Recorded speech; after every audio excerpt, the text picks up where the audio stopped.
In the quiet chambers of a stone castle, sunlight filters through narrow windows, casting slender beams across tapestries embroidered with heraldry and floral motifs.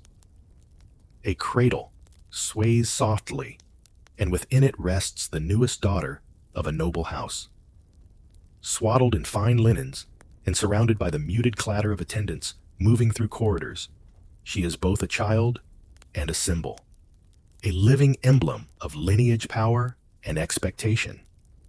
Every whisper, every gesture in these halls acknowledges the delicate balance between privilege and duty, comfort and constraint. Even before she can speak, she carries the weight of generations and the careful hopes of her family. Beyond the castle walls, gardens bloom in ordered splendor. Falconers tend their birds, and corridors echo with the soft rhythm of daily life, measured by candles, prayers, and the occasional ringing bell. Courtiers glance, whisper, and observe, noting the smallest details: a tilt of the head, the softness of her hands, the subtle grace of her posture. Every movement is a lesson in restraint and decorum, a prelude to the responsibilities that will one day define her life. Here in these quiet, echoing halls, a princess begins her journey not merely as a child, but as an heir to influence tradition and expectation. Her life will be shaped by rituals that are at once intimate and public, learning to read illuminated manuscripts by the glow of candlelight, listening to the gentle instruction of tutors and nuns dressing in silks and velvet for ceremonies she scarcely understands, and walking the gardens under watchful eyes. Yet these small, slow moments, brushing hair, stitching embroidery, hearing distant music, are the foundation of a world both enchanting and exacting. Every glance and gesture carries instruction, every whispered lesson, a seed of the diplomacy, poise, and wisdom she will one day embody. This is the world of a medieval princess, quiet yet layered, luxurious, yet bounded, enchanting yet strict. Through her eyes we glimpse the rhythms of castle life, the subtle currents of court politics, and the early shaping of character and destiny. As we follow her journey from cradle to court, from play to duty, we step softly into a history rarely told with such stillness, such calm, such attention to the delicate texture of life behind castle walls. A life that is at once ordinary and extraordinary, and entirely hers to navigate. Join us as we explore the slow, immersive story of a medieval princess, her upbringing, education, challenges, and triumphs through a lens both calm and cinematic. As we unfold each chapter, watch how the quiet rhythms of her life reveal a world of order, expectation, and subtle power, connecting us to a past at once distant, beautiful, and profoundly human. Don't forget to like, share, and subscribe to journey deeper into history with us. In a secluded corner of a sprawling stone castle, high towers catching the pale light of dawn, a newborn princess opened her eyes for the first time. The chamber was warm, with the faint scent of beeswax candles and lavender sachets, the soft rustle of linens and tapestries framing her arrival. Nurses and attendants moved quietly, their steps measured and careful. Each action a choreography honed over generations to cradle the fragile life entrusted to them.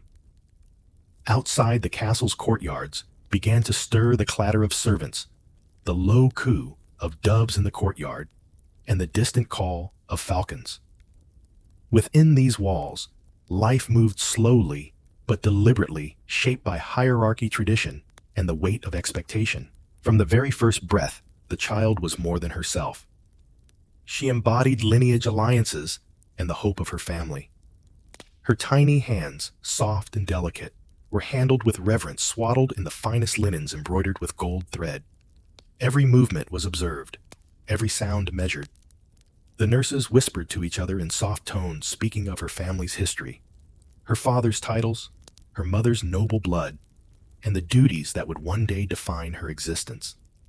In these moments, the castle seemed alive with unseen threads of expectation, each one tugging gently at the cradle, binding the infant into a life that was both privileged and constrained. Her earliest lessons came not from books or tutors, but from presence and observation. She listened to the distant ringing of bells marking the hour of prayer, felt the warmth of the hearth in the corner, and watched the subtle rituals of those around her. Attendants brought her water, fanned the heat of the fire, and adjusted her linens with meticulous care. Each action, while seemingly mundane, was a lesson in service, patience, and awareness principles that would shape her understanding of the world long before she could walk or speak. Even as she slept, the castle whispered to her a life of ritual grace and quiet duty awaited. The castle itself was a teacher. Stone walls held stories of previous generations, their portraits and tapestries serving as silent tutors. In the great hall, sunlight fell through stained glass windows, depicting saints, warriors, and rulers.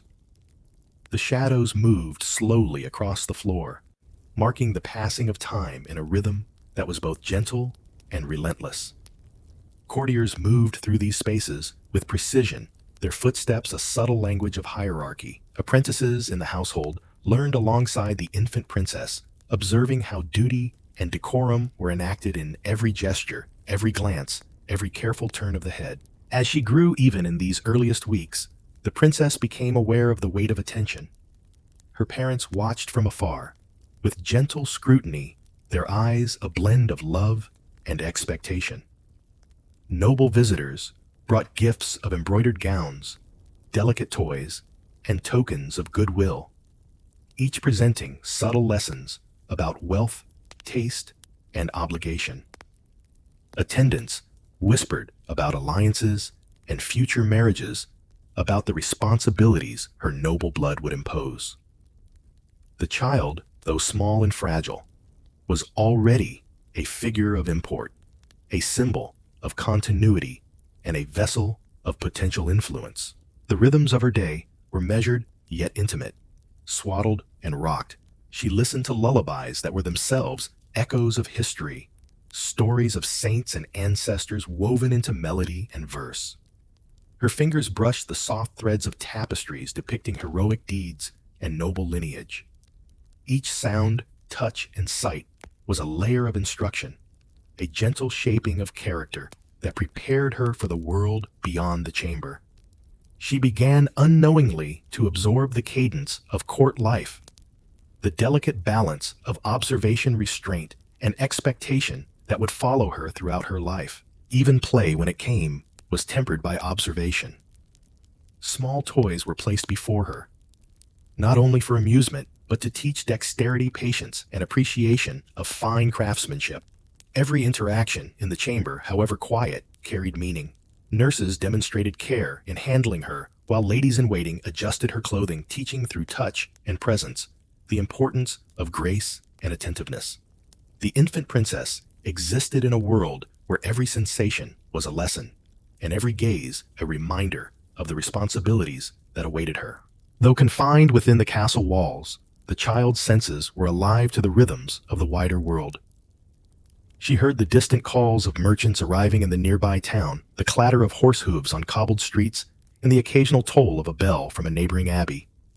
Even in her infancy, the castle's boundaries contained a universe of sound, movement, and ritual, each day unfolded with measured precision, feeding swaddling quiet observation and gentle interaction.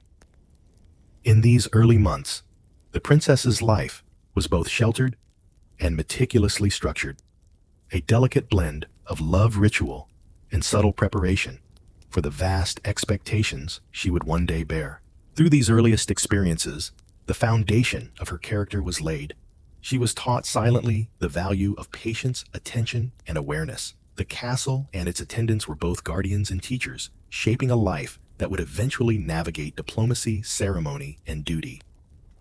The infant princess, swaddled in fine linens and surrounded by the quiet hum of her household, was already learning the slow, deliberate rhythms of a world where privilege came hand in hand with responsibility, and every gesture, however small, carried the weight of lineage and expectation. As weeks turned to months, the infant princess began to notice the subtle rhythms of her world. The soft golden light that spilled through the high windows became a familiar companion, illuminating the delicate patterns of tapestries and the glint of polished brass candlesticks. Attendants moved around her in quiet, practiced routines. A nurse adjusting her cradle, a lady-in-waiting brushing her fine hair, a tutor reading softly from a prayer book. Each presence was a lesson, each gesture a silent shaping of the young princess's understanding of order, care, and attention. Her first senses of sound and touch were intertwined with the hierarchy of the castle. The gentle rustle of gowns, the measured footsteps of servants, and the faint clatter of distant kitchens conveyed lessons of structure and propriety.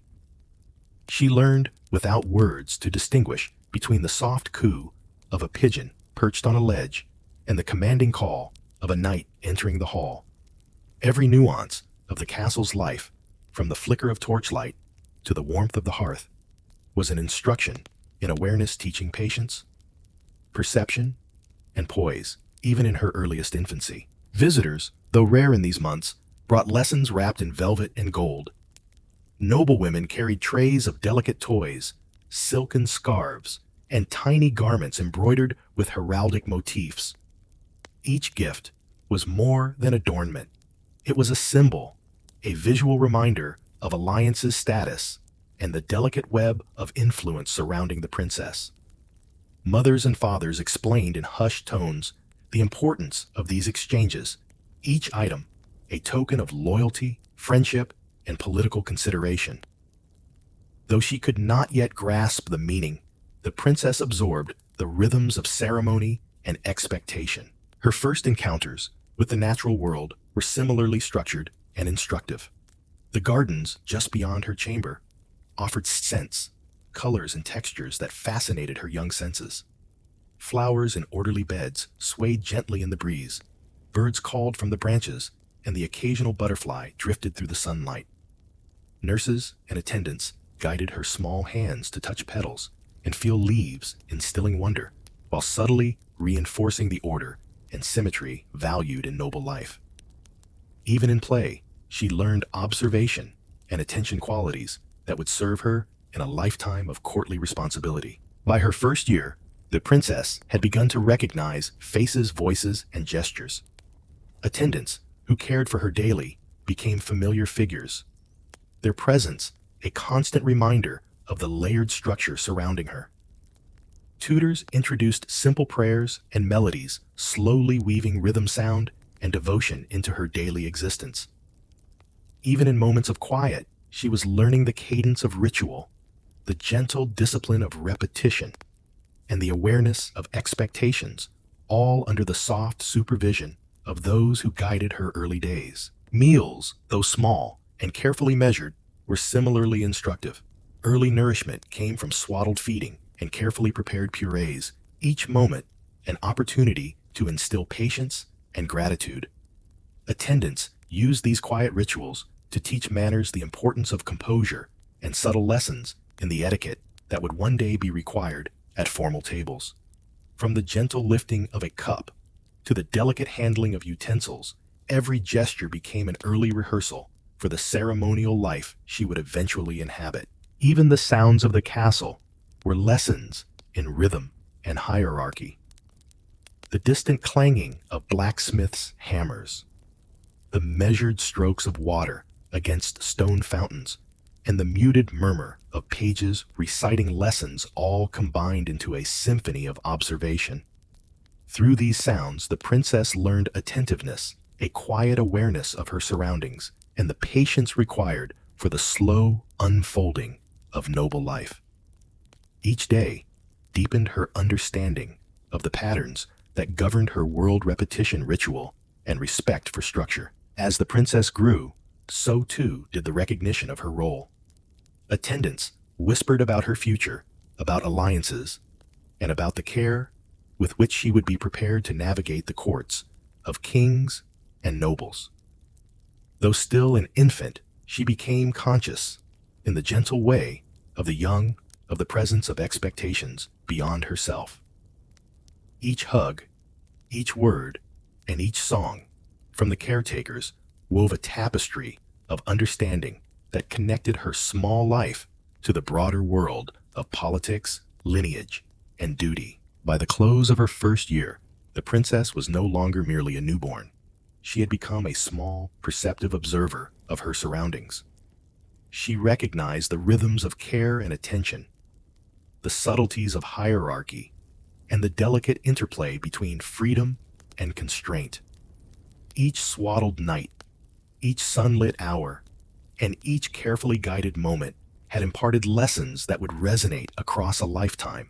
She was learning unknowingly the art of poise, patience, and awareness, an education of the senses, the body, and the mind, all conducted within the walls of her ancestral home. In these early months, the foundations of her character, duty, and privilege were quietly laid. Every whispered instruction, every gentle touch, and every observation contributed to a young life that was at once nurtured and bound by expectation.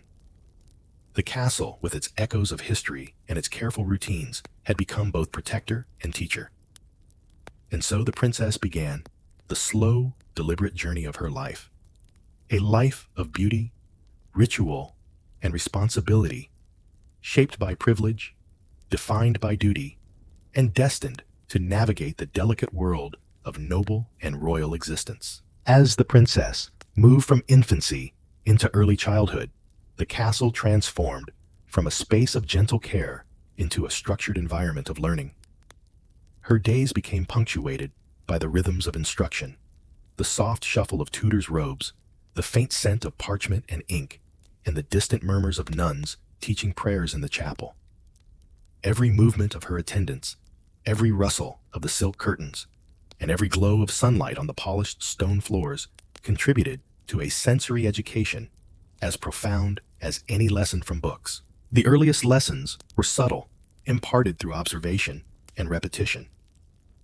The princess learned to imitate gestures of her attendants, the careful folding of hands in prayer, the graceful turn of the head to acknowledge a visitor, the measured steps taken along polished floors. Even play became a form of instruction, stacking blocks with care, tracing patterns with her fingers in sand or soft clay, or handling small embroidered dolls designed to teach patience, dexterity, and attention to detail. Each activity, though gentle and quiet, reinforced the ideals of order, awareness, and elegance expected of her station. Tutors introduced her to letters and words, beginning with simple prayers and religious texts, their illuminated letters bright and intricate. Candlelight flickered across her small hands as she traced the curves of each symbol, learning not only to read, but to appreciate the artistry that accompanied the written word. Nuns and governesses guided her in music's soft chants that resonated in the stone halls and taught rhythm, harmony, and concentration. Even the repetition of melody became a lesson in focused discipline, and the grace of movement preparing her for the ceremonies and courtly observances that awaited her later life. Religious instruction held a central place in her education. Daily prayers, ritual observances, and gentle lessons on saints and scripture shaped her understanding of morality, duty, and the divine order that structured medieval society. She learned to kneel, bow, and genuflect with precision, understanding that devotion was both private and performative.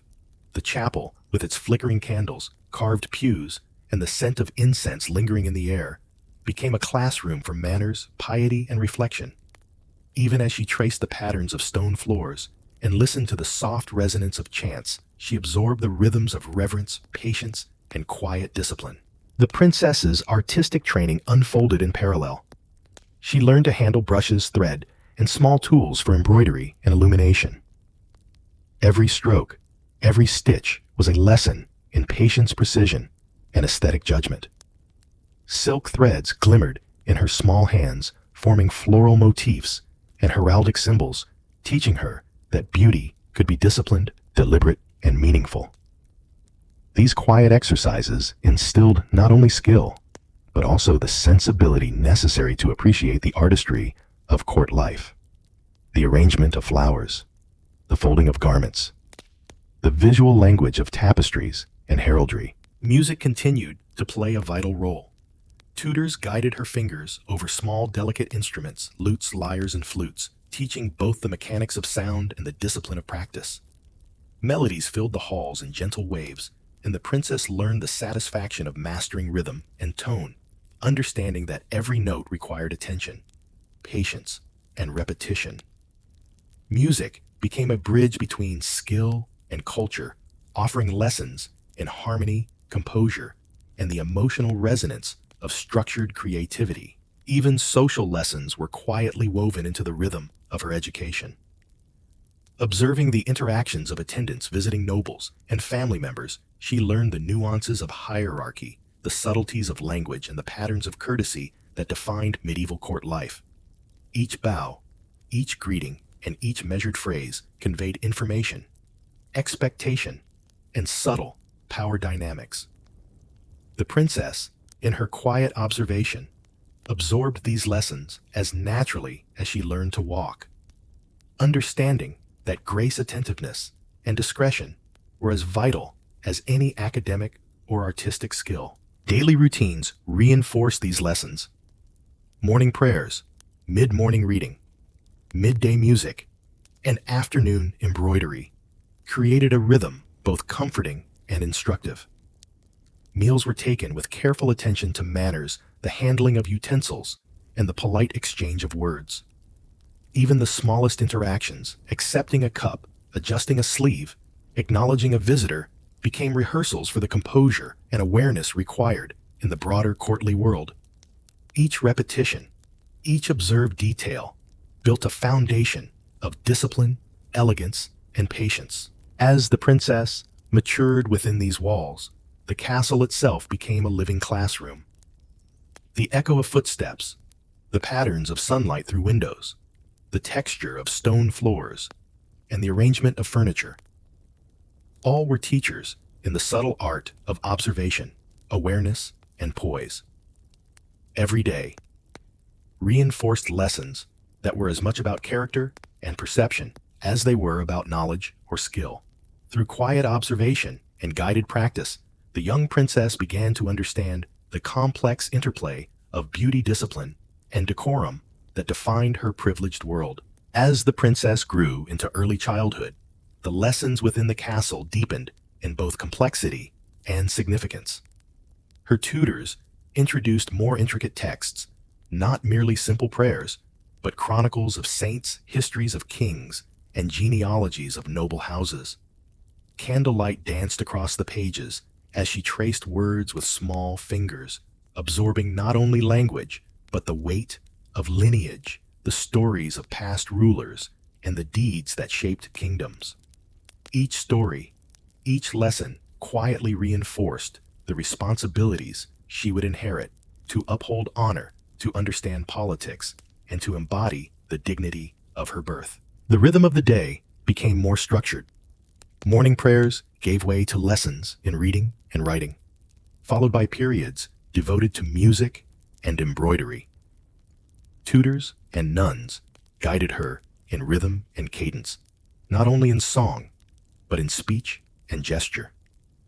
The soft notes of a lute or the careful stitching of a floral motif were more than simple exercises.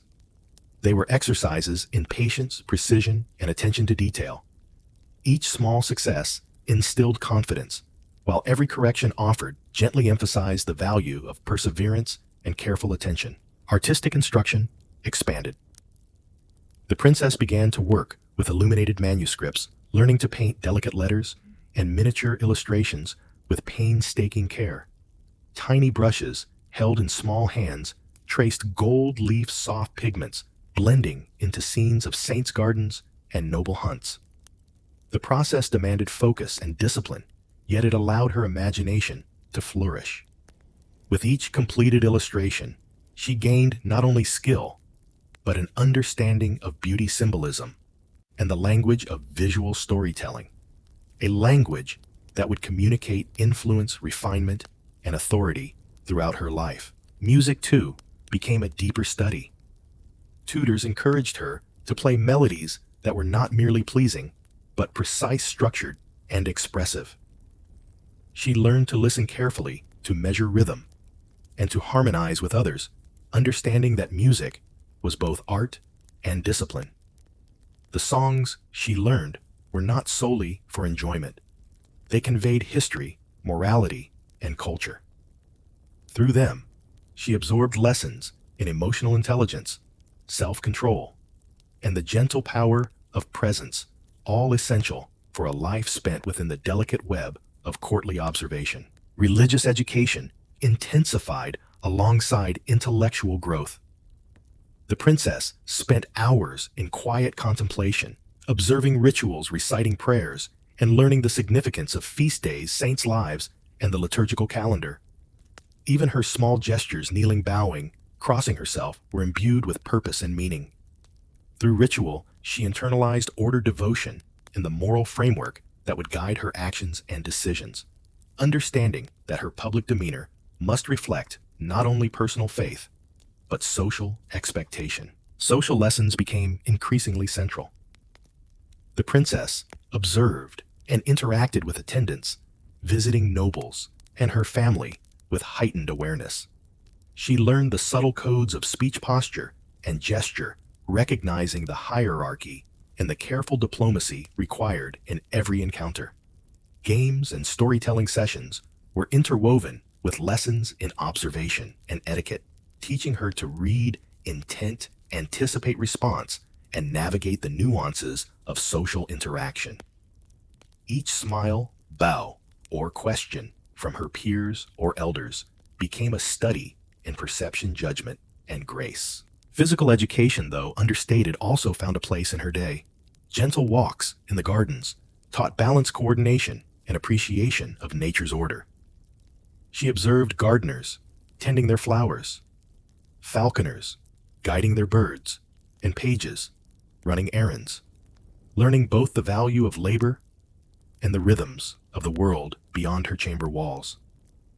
These quiet excursions allowed her to understand space movement and the interplay between observation and action skills, subtle but vital for her future life as a public figure within the castle and beyond.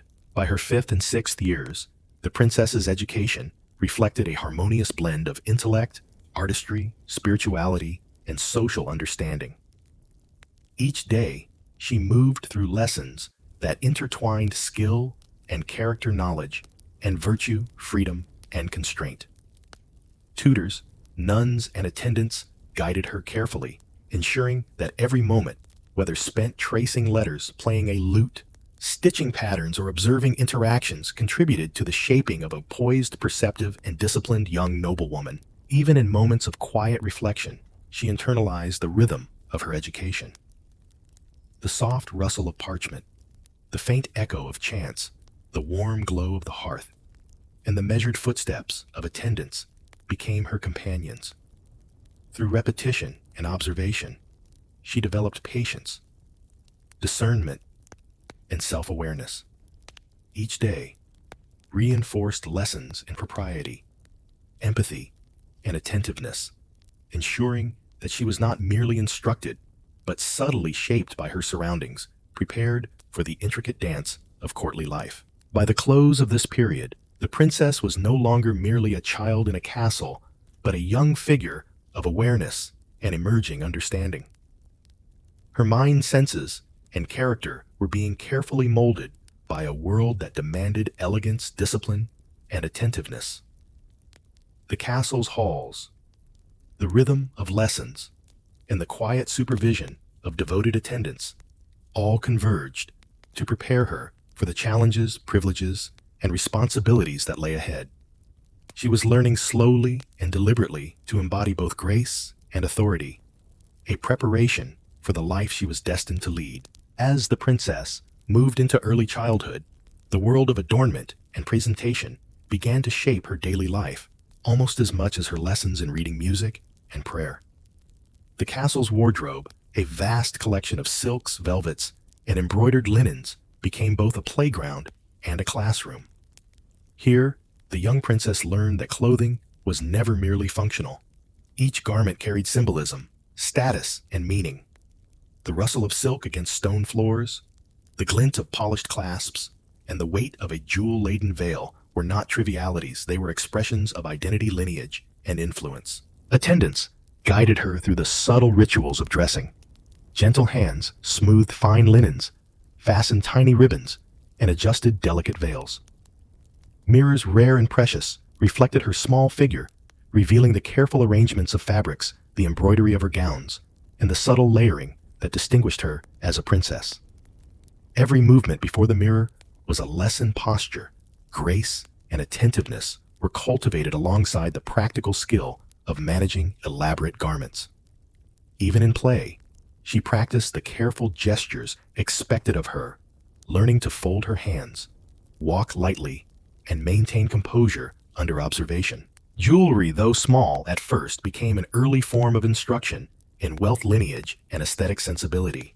Tiny rings, bracelets, and necklaces, often gifted by visiting nobles, were handled with reverence. The young princess learned their proper placement, the subtle way each piece complemented a gown, and the significance of colors and metals. Gold, silver, and precious stones were not merely adornment. They were symbols of power and connection. The princess, guided by her attendants, absorbed lessons in recognition, display, and subtlety, understanding that each ornament communicated status, taste, and expectation to those who observed her. Her hair, too, became a subject of care and ritual. Attendants gently brushed and braided using ribbons and pins to create styles that signified age, occasion, and station. The act of hair care was slow and deliberate, instilling patience and discipline. Each strand aligned, each braid carefully intertwined, was a lesson in order, symmetry, and attentiveness. In these quiet moments, the princess learned that the smallest details, the tilt of a braid, the sheen of a ribbon, carried meaning beyond appearance, signaling refinement, obedience, and awareness. Daily routines revolved around observation and repetition. Dressing was not a hurried task, but a ceremony in miniature, performed with care and attention. Mirrors, though rare, reflected not only the princess's image, but the expectations surrounding her. She learned to recognize balance, proportion, and the harmony of colors and textures. Silks rustled as she moved, jewelry caught the light, and the patterns of embroidery told stories of family history and noble heritage. Each morning, the castle's chambers became a stage, and the young princess, the central figure, rehearsing the grace, poise, and attention to detail that would define her public presence. Footwear, often overlooked in modern thought, became another lesson in patience and awareness. Slippers and soft leather shoes were fitted carefully, teaching the princess to walk lightly and deliberately.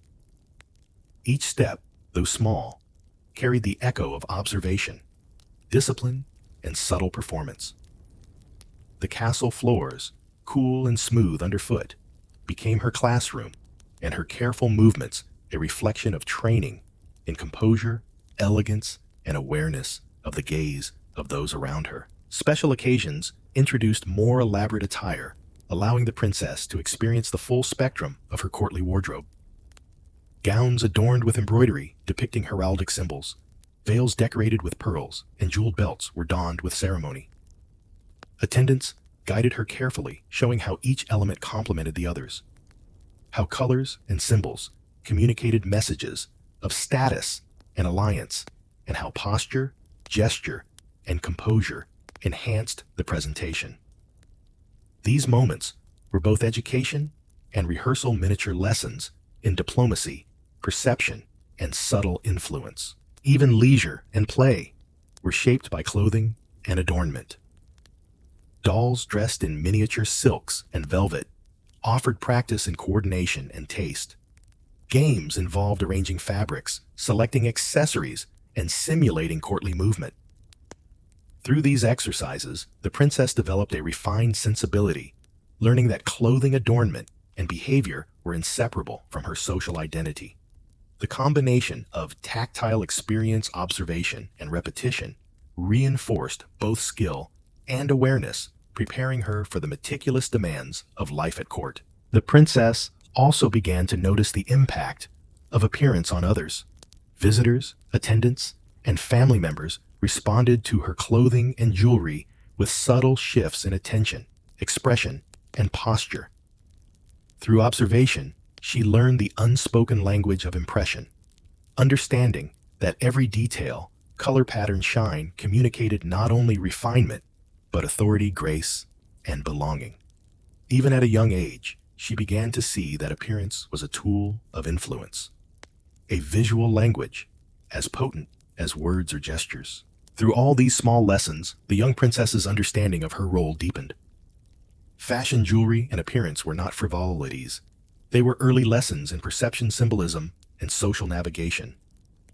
Each gown, each ribbon, each tiny ornament was a thread in the intricate fabric of her education, woven carefully into her awareness of duty, identity, and decorum.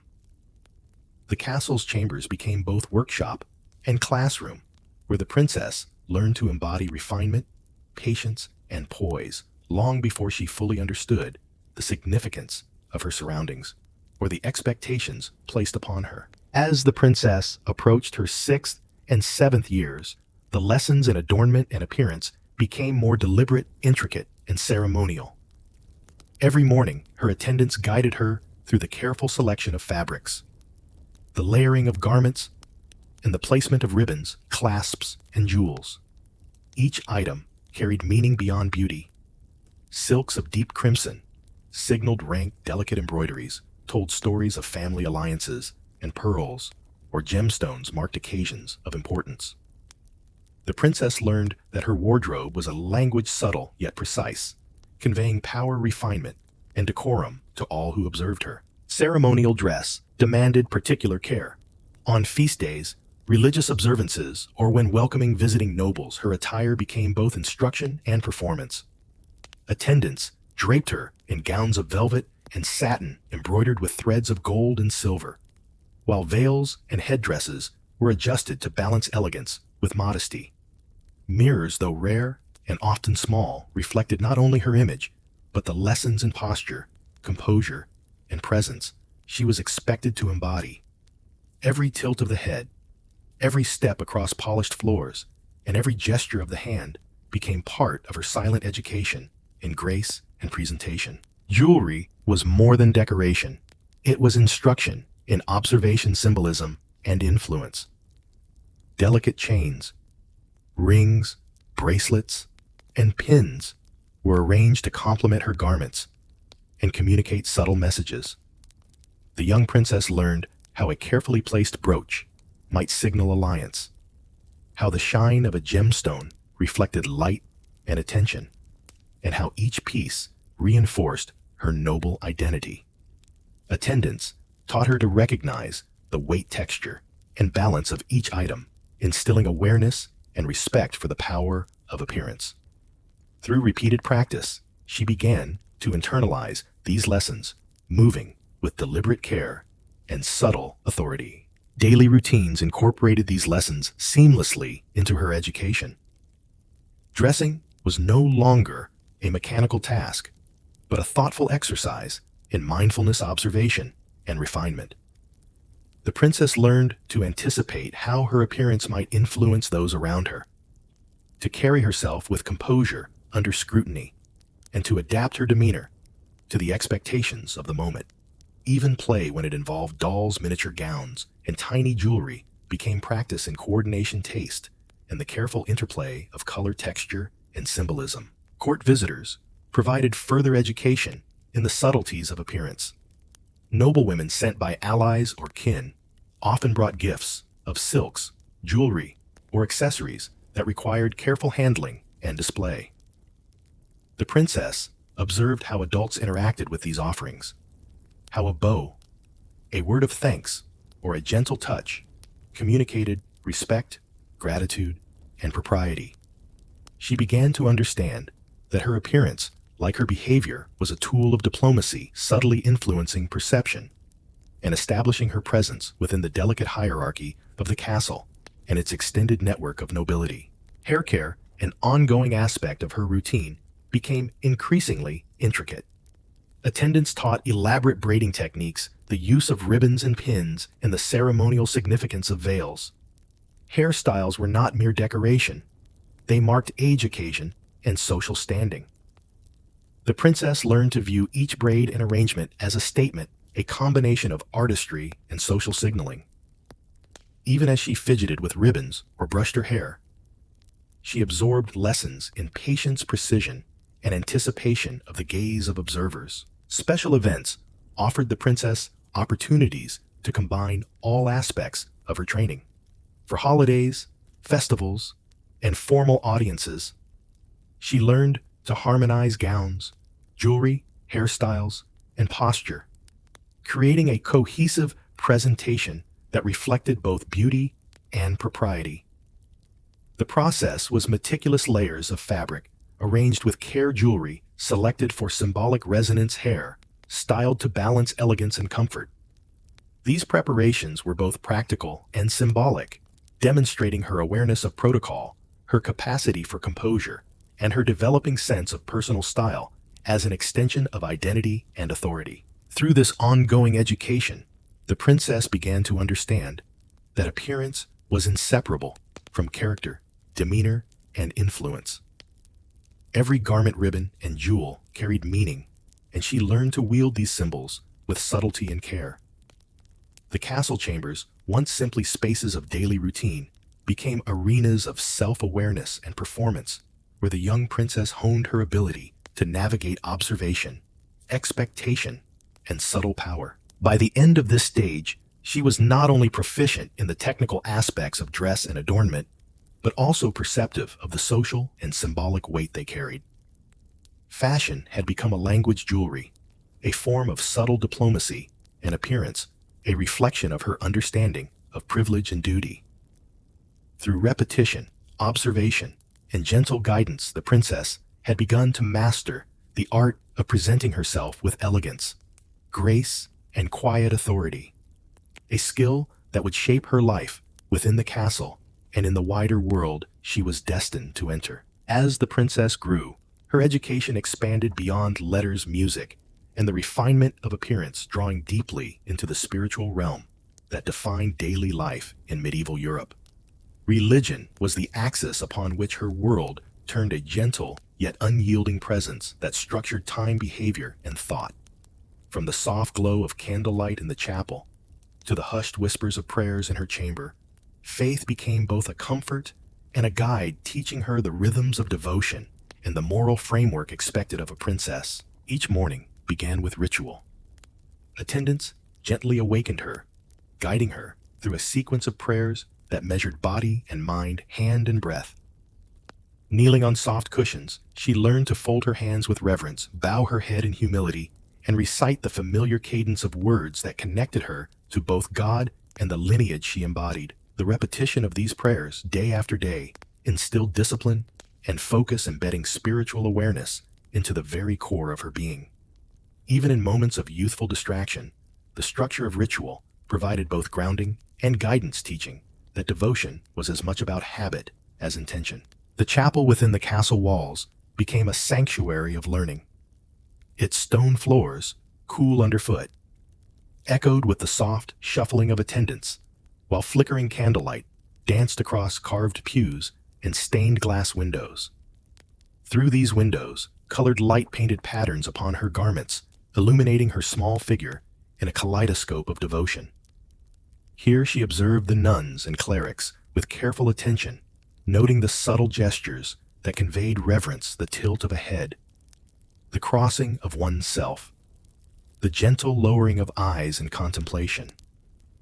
Through observation, she absorbed lessons in piety, discipline, and silent communication, understanding that the outward expression of faith carried meaning as potent as its inner conviction. Religious texts became both instruction and inspiration. Tutors guided her small hands across illuminated manuscripts, teaching her to trace letters, recognize saints, and comprehend the narratives woven into the gilded illustrations. Each page told stories of virtue, sacrifice, and divine guidance, embedding moral lessons alongside artistic appreciation. The princess learned not only to read, but to reflect, internalizing the qualities that were celebrated within these texts: patience, humility, courage, and the careful balancing of duty and conscience. The quiet hours spent with these manuscripts shaped her mind as much as her spirit, fostering a reflective awareness that would accompany her throughout life. Devotion extended beyond structured prayers and reading. Daily life incorporated small acts of piety, lighting candles at shrines, offering simple gestures of thanks, and observing the rhythms of holy days. She watched her attendants move with quiet reverence, noting the careful handling of sacred objects, the gentle tone of prayer, and the mindful attention to ritual that permeated every action. These lessons, subtle yet persistent, instilled a sense of order, reflection, and respect for the unseen forces guiding her world. Feast days and religious observances provided both education and spectacle. The princess participated in masses, processions, and ceremonies that filled the castle with rhythm, color, and solemnity. Attendants guided her through gestures, seating arrangements, and decorum, ensuring that she understood both the sacred significance and the social nuances embedded in each occasion. From kneeling in precise sequence to responding to blessings, she learned the intersection of devotion, hierarchy, and observation, recognizing that spiritual life was inseparable from public identity and familial expectation. Pilgrimages and visits to nearby shrines introduced new dimensions to her spiritual experience. Though often brief and carefully supervised, these excursions exposed her to the broader religious landscape beyond the castle walls. She observed the flow of worshippers, the reverence paid to relics, and the quiet meditative rhythm of prayer among strangers. These experiences instilled empathy, awareness of diverse practices, and the understanding that faith, while personal, was also communal, a shared language that connected her to subjects kin and the divine. Instruction in morality accompanied ritual and observation. Tutors and nuns taught her the lives of saints, emphasizing virtues such as charity, patience, and courage. Stories of saintly acts became models for behavior, subtly guiding her own responses to kindness, authority, and challenge.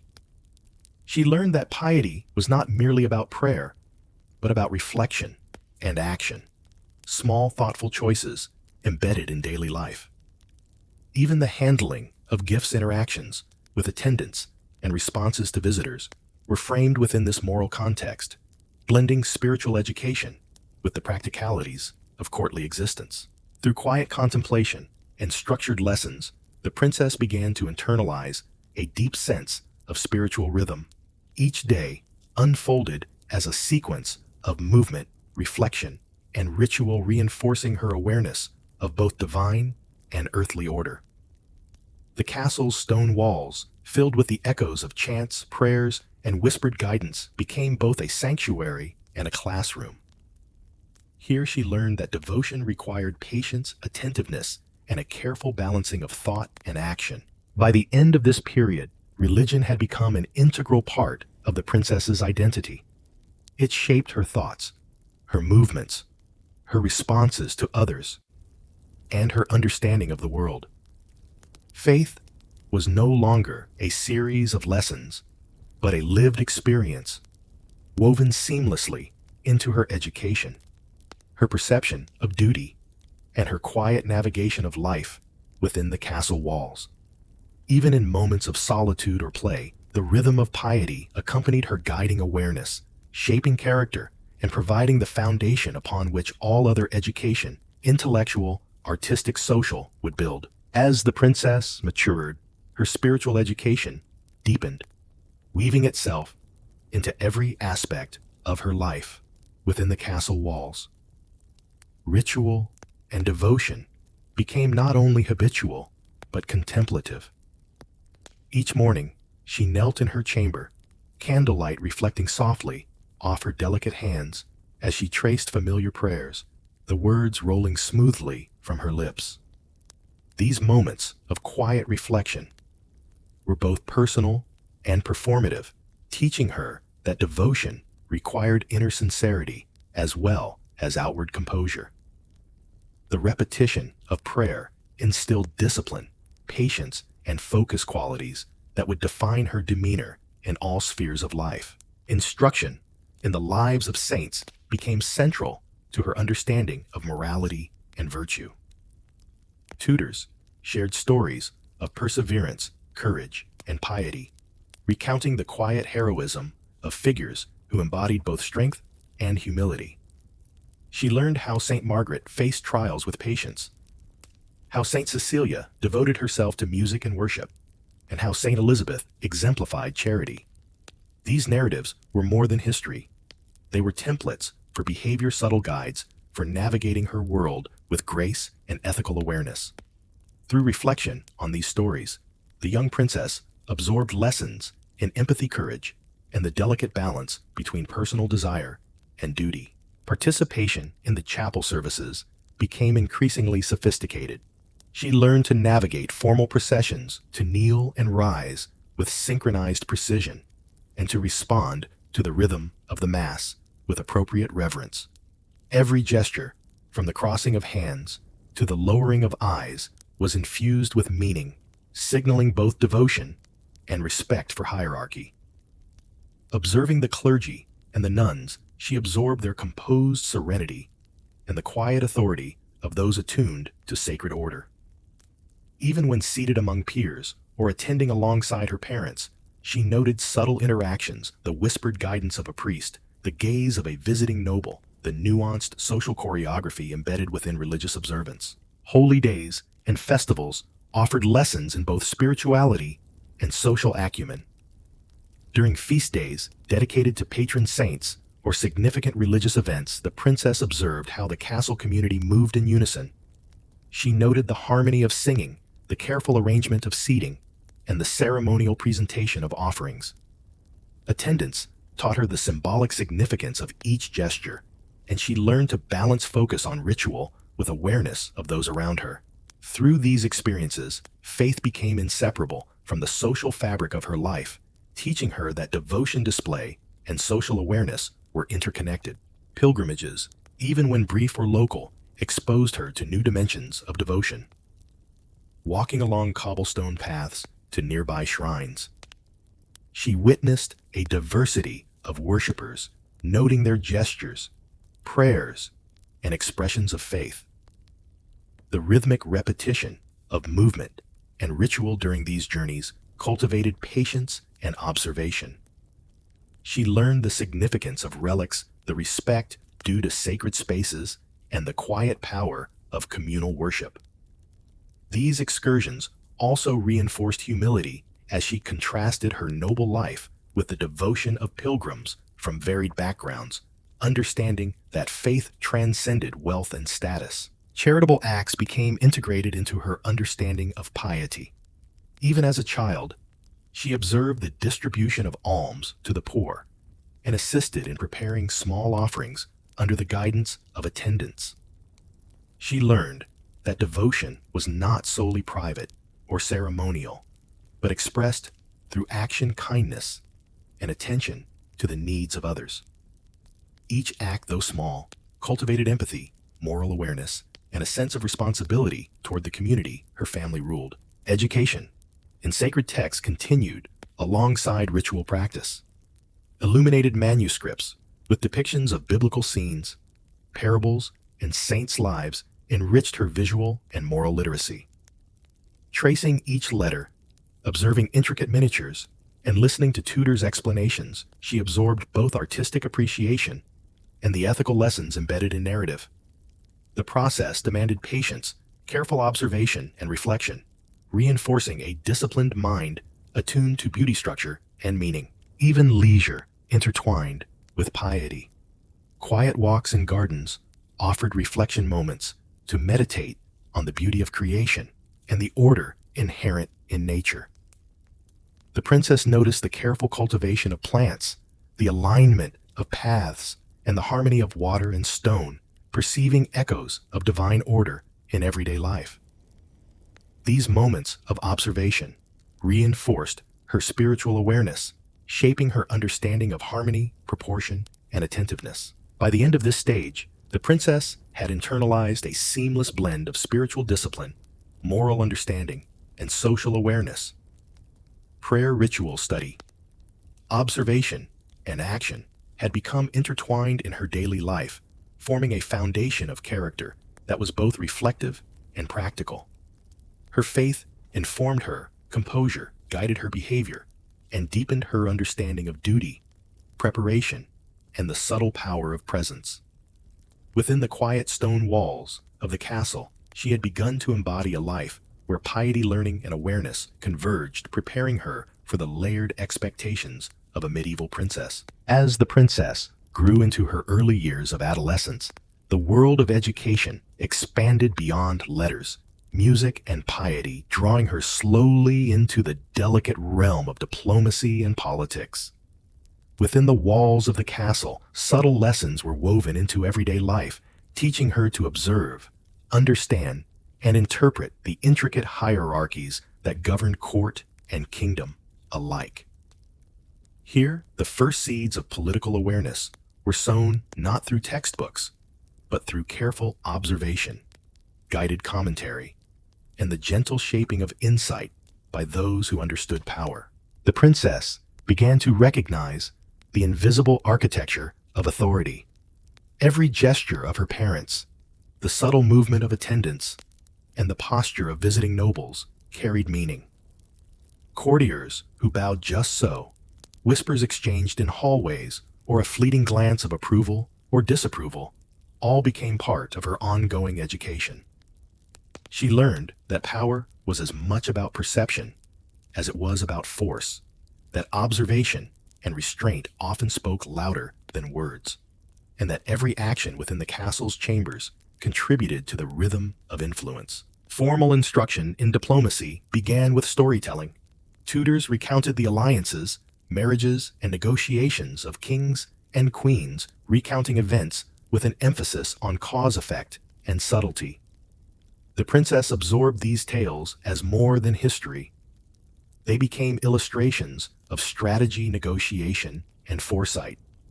She learned that kingdoms survived not merely by armies or wealth, but by the careful cultivation of relationships, the measured offering of favors, and the nuanced reading of intention in allies and rivals alike. These lessons were slow and deliberate, unfolding over hours of discussion, quiet reflection, and guided observation. Social gatherings provided living classrooms. When visiting nobles, foreign dignitaries, or distant relatives arrived at the castle, the princess observed carefully, noting how adults navigated conversation, displayed courtesy, and balanced attention between individuals of different rank. Each gesture, how a hand was extended, the tone of a bow, the careful placement of words became a lesson in subtle negotiation. Through observation, she began to understand that diplomacy was a form of performance requiring both awareness of one's own presentation and careful attention to the reactions of others. The art of listening became paramount. Tutors encouraged her to notice tone inflection and hesitation, teaching that the pauses between words often revealed more than the words themselves. At an early age, she practiced discerning intention, understanding that negotiation and alliance depended upon reading people as much as reading texts. Even casual exchanges within the castle, whether between attendants, messengers, or visiting officials, became opportunities to hone her perception, teaching patience, attentiveness, and subtle judgment. Marriage and alliance were always present in the lessons, though often discussed indirectly. Stories of princesses and princes' betrothals, arranged in infancy, and dynastic unions highlighted the political importance of personal relationships. Tutors explained the value of marriages as instruments of negotiation, instruments that could bind kingdoms, create peace, or secure loyalty. While these lessons were abstract at first, the young princess began to understand that personal desire was often secondary to political necessity, and that her own future would be intertwined with these considerations. Observation of court etiquette reinforced diplomatic lessons. She noted the hierarchy of seating at banquets, the order of presentation during ceremonies, and the subtle acknowledgement of favors and obligations. Every action, every choice of gesture, and even the positioning of oneself in relation to others became imbued with meaning. Through repetition and reflection, She learned to move gracefully within this structured world, balancing visibility with discretion, influence with humility.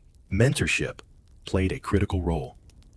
Senior women at court, her mother, aunts, or experienced ladies-in-waiting, taught by example and gentle guidance. They demonstrated subtle tactics, how to respond to praise or criticism, how to manage conversation to maintain dignity, and how to influence outcomes quietly without overt authority. These lessons were often imparted in hushed tones in private corridors or while walking through gardens, blending instruction seamlessly with everyday life. Games and role-play were used as teaching tools. The princess might be asked to act as mediator between attendants in minor disputes or to negotiate small privileges, observing the consequences of her decisions. Such exercises fostered judgment, fairness, and strategic thinking. They allowed her to practice empathy, anticipation, and adaptability skills essential for navigating the complex social and political landscape of the castle and beyond. Through all these methods, the princess began to internalize the interconnectedness of power, behavior, and perception. Diplomacy was not taught solely through instruction. It was absorbed through rhythm, observation, and reflection. Every meal ceremony and casual encounter became a lesson in strategy, alliance, and the subtle art of influence. Slowly, deliberately, the young princess cultivated awareness, patience, and the beginnings of political wisdom, preparing her for a life where every word, gesture, and decision carried weight far beyond her years. As the princess matured, the subtleties of diplomacy became increasingly concrete, moving beyond abstract observation into practical, if gentle, participation. While she remained under the watchful eyes of tutors and attendants, she began to recognize that her presence alone could shape perception. Each gesture, tilt of her head, or careful smile could signal respect, acknowledgement, or deference. She learned that diplomacy was not always spoken. It was enacted through posture, attention, and timing. Family interactions provided essential instruction. Observing her parents negotiate with visiting lords, hearing her mother advise on matters of courtly conduct, and witnessing subtle exchanges of power among relatives taught the princess the interwoven layers of authority and influence. Even casual conversations offered lessons. The careful choice of words, measured responses, and the ability to read expressions and intent were all quietly noted and mentally cataloged. Through such continuous observation, she began to understand the importance of discretion, patience, and the timing of action. Formal lessons expanded to include treaties, alliances, and early discussions of betrothal. Tutors would recount historical examples illustrating how marriages could bind kingdoms or end conflicts. Through these narratives, she learned the balance between personal will and political necessity. While the implications of these stories were subtle, she internalized the notion that her own life, her eventual marriage, and even her small gestures within the castle could ripple outward, affecting alliances, loyalties, and perceptions beyond the walls she called home. Ceremonial events became arenas of applied diplomacy. Banquets, audiences, and receptions allowed her to practice decorum while observing the intricate dance of courtly interaction. She noted which noble families were given prominence, how gifts were exchanged, and how compliments or critiques were framed with careful language. Each action and reaction became part of a living curriculum, teaching her the social mathematics of respect, influence, and hierarchy. She learned that timing and subtlety often mattered more than forceful statements or ostentation. The princess's education included early exposure to negotiation through role-play and structured exercises. Tutors created miniature scenarios in which she mediated disputes between attendants, arranged seating for imagined visits, or offered advice on ceremonial presentation. These exercises were carefully monitored, emphasizing fairness, observation, and discretion. By engaging with these controlled simulations, she cultivated judgment, foresight, and the ability to weigh consequences, a skill that would be invaluable as she grew into her public role. Mentorship remained central. Senior ladies of the court demonstrated nuance in interactions, often allowing the princess to witness subtle persuasion in action. They modeled strategies for asserting authority without confrontation, managing attention, and fostering alliances through tact and careful conversation. The young princess absorbed these lessons not through explicit instruction alone, but through mimicry, reflection, and repeated observation, gradually internalizing the art of measured influence. Diplomatic lessons intertwined with personal conduct. Every element of her appearance, movement, and speech was framed within a social and political context. Her clothing, jewelry, posture, and expression all became extensions of strategy, silently communicating status, allegiance, and composure. Tutors emphasized that diplomacy was both about what one said and what one allowed others to see, teaching the princess the importance of presentation as a tool of negotiation. Visits from foreign dignitaries offered particularly rich lessons.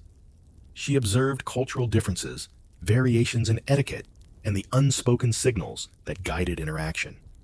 Even at her young age, she began to discern patterns, which gestures conveyed respect, which expressions suggested caution, and how subtle shifts in tone or posture could alter the flow of conversation. These observations cultivated a nuanced understanding of human behavior, essential for navigating the layered complexities of medieval politics. Through these years, the princess gradually grasped the balance between influence and observation, between action and restraint. Diplomacy became not only an intellectual exercise, but a lived practice integrated seamlessly into daily routines, ceremonial events, and personal interactions. She learned patience, attentiveness, and the strategic use of silence, all essential for negotiating power without overt confrontation. By the end of this period, the princess had begun to embody a subtle political acumen. While her role remained constrained by age and station, she developed the early tools of influence, discretion, and awareness that would guide her as both a noblewoman and a future participant in the wider alliances of kingdom and court. Her understanding of diplomacy, learned slowly, patiently, and through continuous observation, was now deeply intertwined with her sense of identity, preparing her for the responsibilities, choices, and subtle negotiations that lay ahead in her life as a medieval princess. Life within the castle walls unfolded with a rhythm that was at once structured and quietly fluid. The princess's days were filled with instruction, ritual, and observation. Yet within these boundaries existed moments of leisure that shaped her character, curiosity, and emotional world. These periods of quiet reflection, gentle amusement, and personal exploration provided respite from the formalities of courtly life and allowed her personality to blossom, guided always by the careful attention of her attendants. Morning routines remained deliberate and soothing. The castle slowly awoke to the soft light filtering through high windows, bathing the stone walls in muted warmth. The princess, attended by her ladies-in-waiting, moved through a sequence of dressing, grooming, and personal care that combined practicality with ceremony. Each step, from washing hands and combing hair to arranging garments and ornaments, was executed with careful attention. Yet within these motions, she discovered a subtle joy, the feel of cool water, the gentle tug of soft fabrics, the quiet satisfaction of a ribbon perfectly tied. Leisure in these moments was found in mindfulness, the delicate interplay between habit and sensory awareness. Beyond morning routines, the princess's leisure often involved engagement with nature. Gardens within the castle offered spaces of quiet reflection and gentle amusement. She wandered along flower-lined paths, noting the alignment of roses, the subtle rustle of leaves, and the scent of herbs carefully cultivated for medicine and perfume. In these walks, she learned to observe, to appreciate harmony, and to reflect on her surroundings. Sometimes she accompanied attendants in tending small plots of herbs or flowers, her small hands carefully patting soil pulling weeds, or arranging blossoms. These tasks were simple, yet imbued with meaning teaching, patience care, and the satisfaction of gentle labor. Play, too, became a medium of learning. Dolls, miniature garments, and small toys served as tools for both amusement and instruction. She practiced arranging tiny gowns and jewelry on dolls, mirroring the meticulous care required of her own appearance. Through play, she internalized lessons in proportion, order, and aesthetic judgment. Games of memory strategy or counting introduced subtle challenges, sharpening her mind while entertaining her. Even in moments of laughter, observation, and learning intertwined seamlessly, preparing her for responsibilities she would face in the wider world. Music offered another refuge and source of instruction. Lessons in singing, stringed instruments, and basic notation were interwoven with moments of private improvisation. The princess learned the patience of practice, the precision of finger placement, and the harmony of collaboration when playing with attendants or tutors. Music taught her not only skill, but focused discipline and a gentle sensitivity to rhythm and timing qualities that paralleled lessons in etiquette, diplomacy, and decorum. In quiet corners of the castle, the resonance of strings and voice echoed against stone, infusing her daily life with both joy and refinement. Reading and illuminated manuscripts provided another dimension of leisure. While formal study demanded disciplined periods of private reflection, allowed the princess to linger over stories and illustrations. She traced gilded letters with careful fingers, absorbing tales of saints, heroes, and distant lands. These quiet hours fostered imagination and moral reflection, giving her space to think, dream, and internalize the lessons embedded within text and image. Each illustration was a miniature world, inviting contemplation of beauty, courage, and virtue, while each story offered models for thought and behavior. The castle's inner courtyards also served as arenas for gentle recreation. The princess sometimes joined small processions with attendants, learning the choreography of movement, the balance of poise, and the coordination of body and mind. She observed the play of light on stone walls, the shifting shadows of columns, and the rhythm of her own footsteps. Even simple activities like watching birds or attending to a small fountain became opportunities for awareness, reflection, and quiet delight. Leisure here was not idle, but an extension of mindfulness and refined perception. Meals offered another facet of observation and subtle education. While feasts were formal, everyday meals allowed glimpses into social dynamics, hierarchy, and manners. The princess learned to use utensils to observe table etiquette and to respond to the flow of conversation. Attendants guided her attention, pointing out the ways noble behavior was expressed, even in minor gestures. Sharing food became a lesson in patience, gratitude, and attention to detail, while also providing opportunities for gentle conversation and reflection. Religious reflection often blended seamlessly with leisure.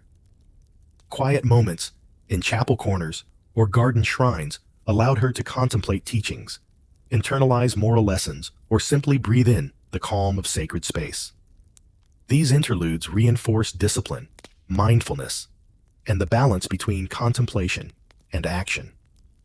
The princess discovered that leisure need not be separate from moral and spiritual formation. Both could coexist in quiet, purposeful attention. Through these layered experiences play music, reading, observation, and reflection. The princess cultivated patience, awareness, and subtle discernment. Leisure was never frivolous.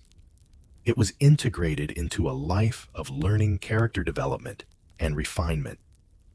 She began to understand that joy, curiosity, and contemplation were themselves instruments of education, shaping her capacity to navigate both personal and public spheres with grace, intelligence, and composure. By the close of this stage, the young princess had internalized a rhythm of life that balanced instruction, duty, and gentle leisure. Her days were marked by curiosity, creativity, and quiet observation, each moment contributing to her evolving sense of self. In the careful layering of routine and reflection study and amusement, she began to embody the subtle sophistication, resilience, and refined perception that would define her as a medieval princess. As the princess matured, her moments of leisure became more varied, rich with exploration, subtle learning, and personal expression. The structured routines of instruction, ritual, and observation gave way at times to spontaneous curiosity and gentle experimentation. While still under the watchful guidance of attendants and tutors, she began to assert small degrees of independence, choosing how to spend her quiet hours, developing preferences, and discovering the pleasure of personal engagement with the world around her. One of her favorite pastimes was wandering through the castle gardens, a sanctuary of both beauty and instruction. The intricate pathways, lined with carefully cultivated flowers, herbs, and shrubs, offered endless fascination. She learned to identify plants, observe their growth, and appreciate the subtle interplay of color, texture, and scent. Walking alone or accompanied by attendants, she practiced attentive observation, noting the seasonal changes, the first buds of spring, the full bloom of summer, the quiet decay of autumn. These contemplative walks encouraged patience, mindfulness, and a sense of harmony with her surroundings, lessons that would echo throughout her adult life. Animals became companions and instructors in their own quiet ways. Small birds, falcons, and even the occasional tame hare drew her attention to the rhythms of life beyond human concerns. She learned the care and feeding of birds, observed their behavior, and noted the patterns of movement and sound. Falcons, in particular, were both play and practice, requiring careful observation, patience, and gentle precision. Through these interactions, the princess cultivated responsibility, focus, and an understanding of the delicate balance between control and freedom. A metaphor she would later apply to social and political relations. Reading and storytelling remained central to her leisure, evolving into imaginative engagement with narratives that expanded her understanding of the world. Illuminated manuscripts offered both moral lessons and flights of fancy. She lingered over depictions of heroic knights, clever saints, and distant lands, imagining herself navigating those worlds with courage and wisdom. Tutors encouraged discussion, asking her to reflect on characters' choices and the consequences of their actions. These moments of reflection cultivated empathy, ethical reasoning, and a subtle grasp of human motivation. Games of strategy and skill were increasingly woven into her daily life. Chess dice and counting exercises provided entertainment while sharpening her mind. She learned to anticipate her opponent's moves, consider consequences, and exercise patience. Each game was both fun and a lesson in calculation, foresight, and composure under pressure. Even simple competitive activities reinforced the importance of measured action, observation, and learning from mistakes, all crucial for her later role in courtly diplomacy and political engagement. Music and performance continued to occupy a cherished space in her daily life. She practiced instruments under the guidance of tutors, gradually mastering melodies, harmonies, and the discipline of coordinated sound. Singing alone, or with small groups of attendants, she learned the subtle dynamics of voice timing and expression. These experiences nurtured creativity, patience, and emotional intelligence, while also providing a form of quiet pleasure and personal fulfillment within the constraints of castle life. Friendships and companionships shaped her leisure as well. Relationships with other young nobles, attendants, and occasionally visiting children offered opportunities for social practice. Through shared games, conversation, and cooperative tasks, she learned negotiation, empathy, and the subtleties of social hierarchy.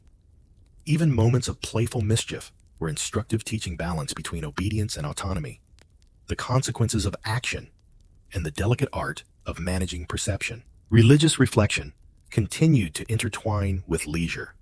She often paused during walks or after quiet meals to contemplate teachings, the natural world, and her own place within both. Small acts of devotion, such as lighting a candle at a shrine or offering whispered prayers, punctuated her leisure with awareness of morality, gratitude, and spiritual rhythm. These quiet interludes reinforce the lessons learned in formal education, blending contemplation seamlessly with everyday activity. Crafts and artistic endeavors enriched her personal exploration. Embroidery weaving and illumination of small patterns became both leisure and skill building. These meticulous tasks demanded patience, precision, and aesthetic awareness. As she practiced, she not only honed her hand, but cultivated mindfulness and focus, finding satisfaction in creating tangible beauty with her own labor. By the end of this stage, leisure had become an essential component of her education, shaping mind, body, and character. It provided space for creativity, reflection, observation, and personal growth. The princess learned that joy, curiosity, and contemplation were not separate from duty, but integral to the cultivation of wisdom, emotional resilience, and refined perception. Within these quiet hours, she developed the poise, insight, and patience that would guide her through the layered responsibilities of noble life. Life in the castle was a constant interplay between privacy and spectacle, routine and ritual.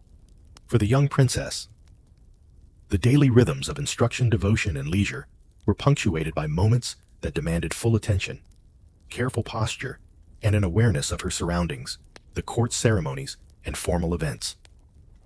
These occasions, from intimate audiences with family members to elaborate feasts attended by visiting nobles, were as much about performance as they were about tradition. In these moments, the princess learned that grace, observation, and subtlety were tools as essential as knowledge or skill. Preparation for court events began long before guests arrived. Attendants worked quietly in her chambers, ensuring that garments were arranged flawlessly, jewelry polished, and hair braided to perfection. The princess learned to manage these preparations with patience and dignity, understanding that even small details conveyed status, attention to duty, and respect for others. Every fold of fabric, every pin carefully set, became part of a larger choreography, a visual language that communicated her understanding of social hierarchies and the proper comportment expected of a princess. Feasts were among the most complex events she attended. Long tables stretched across the great hall, adorned with tapestries, polished silver, and the careful arrangement of dishes prepared to impress both palate and eye. The princess observed the seating arrangements meticulously. She noted the order of precedence, the subtle cues that indicated favor or disfavor, and the weight of even the smallest gesture. A nod, a gentle smile, or the careful choice of whom to address first all held meaning. Attendants guided her through these moments, explaining the significance of gestures, the importance of attentiveness, and the quiet power of composure. Music and pageantry were essential companions to ceremony. Minstrels played instruments tuned to the hall's acoustics. Singers added harmonious voices, and sometimes even dancers or performers graced the space. The princess learned to listen attentively, to acknowledge performers with graceful gestures, and to integrate her responses seamlessly into the flow of the event. Observation of these details was not mere entertainment. It was training in awareness, subtle judgment, and the social intelligence necessary to navigate the complex relationships of court life. Audience with visiting dignitaries was another arena of instruction. When ambassadors or distant relatives arrived, the princess was present, attentive, and often expected to participate in formal greetings. She learned the rhythm of introductions, the precision of curtsies and bows, and the significance of eye contact. Every nuance carried meaning, teaching her that even silence could be expressive. She observed her parents' attendants and the visiting guests, cataloging lessons in social negotiation hierarchy and diplomacy, absorbing the patterns of interaction that defined the political landscape. Religious ceremonies also required careful attention. Masses, processions, and special observances demanded reverence, composure, and understanding of both ritual and symbolism. The princess studied the significance of gestures, the sequence of prayers, and the placement of clergy and nobility within sacred space. These events taught the integration of spiritual and social life, showing her how devotion, display, and protocol intersected to communicate both piety and propriety. Courtly games and demonstrations added another layer to ceremonial life. Archery competitions, falconry displays, and tournaments were often observed by the princess, who learned not only about skill and sport, but about prestige, hierarchy, and the theatrical nature of medieval displays of prowess. She noted which families gained favor, which gestures of recognition were acknowledged, and how competitors presented themselves. Through these spectacles, she gained insight into reputation, observation, and the subtle dynamics of power and influence. Dance played a unique role in her education. Even as a child, she was introduced to structured court dances, learning patterns, rhythms, and the careful coordination of movement with partners and companions. These dances were as much about poise and awareness as they were about performance. Each step required attentiveness to spatial relationships, timing, and decorum. Through dance, she cultivated balance, grace, and the ability to interact harmoniously with others, skills that extended beyond the ballroom into social, ceremonial, and political life. Gift giving and exchange provided yet another dimension of ceremonial understanding. The princess observed the careful selection of items, the gestures accompanying presentation, and the verbal expressions of gratitude or acknowledgement. She learned that gifts could convey alliances, signal favor, or reinforce hierarchy, and that the manner of giving and receiving was as meaningful as the objects themselves. Tutors guided her in these lessons, emphasizing attentiveness, discernment, and the subtlety required to navigate such exchanges gracefully. The princess's role in hosting was carefully cultivated.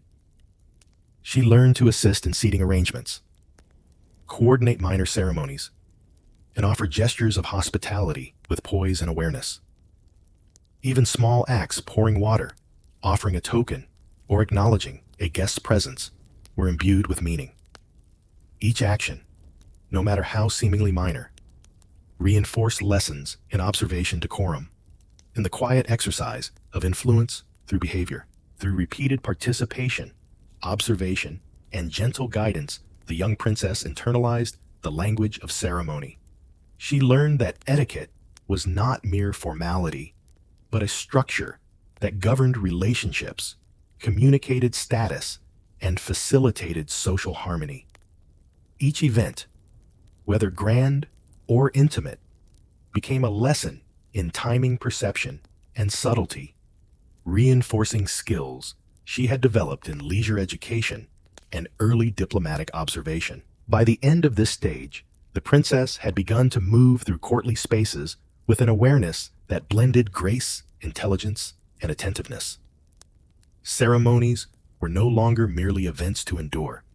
They were instruments of learning, arenas in which she could practice composure, observation, and influence.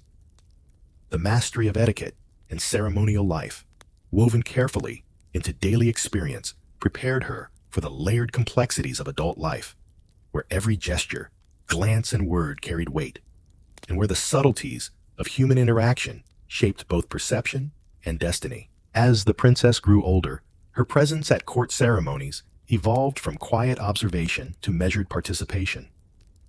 Though still under the guidance of tutors and attendants, she began to understand that her actions, however subtle, could influence perception, signal respect, or convey alignment with courtly expectations.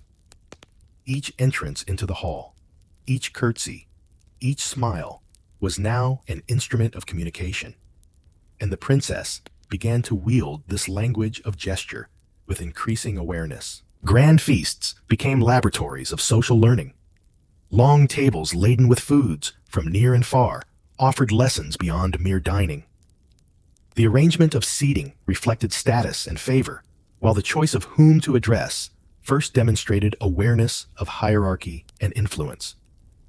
The princess observed the interactions among noble families, noting the careful negotiation of attention, the unspoken agreements of eye contact, and the subtle reinforcement of alliances. Her tutors quietly guided her, explaining the implications of gestures, tones, and even the rhythm of speech, helping her internalize the invisible rules that governed courtly life. Processions and formal entrances presented another arena for practice.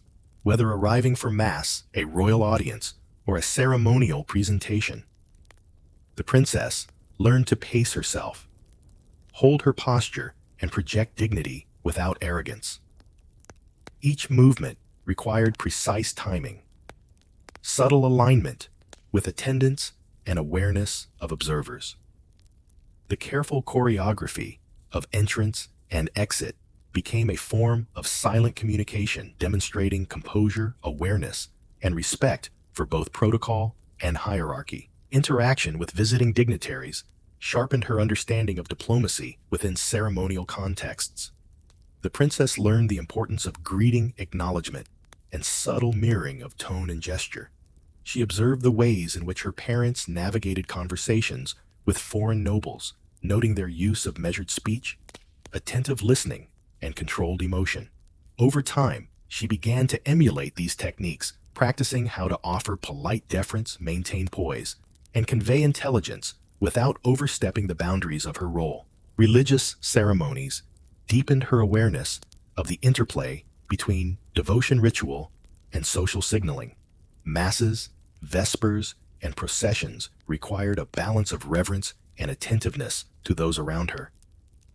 She learned to anticipate movements of clergy, to bow or kneel at precise moments, and to integrate her actions harmoniously with the rhythm of the ceremony. These lessons in timing and attentiveness reinforced her understanding that behavior, even in sacred spaces, was both personal and socially expressive, shaping perception and influence. The princess's growing engagement with ceremonial tasks included subtle management of the environment. She assisted in the arrangement of seating, the presentation of gifts, and the coordination of attendance. Each small action carried meaning, ensuring that a guest felt acknowledged, that gestures were reciprocated appropriately, or that social hierarchies were visibly reinforced. Through these experiences, she began to comprehend the interconnectedness of personal conduct, social order, and political messaging. Observation of tournaments, pageantry, and performances offered lessons in strategy and influence within spectacle.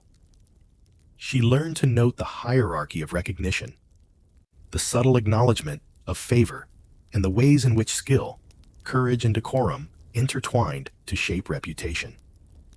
By watching competitors, judges, and spectators, the princess gained insight into public perception, understanding that appearances, presentation, and subtle display of skill could carry as much weight as actual deeds. Dance and coordinated movement within ceremonial contexts became increasingly important.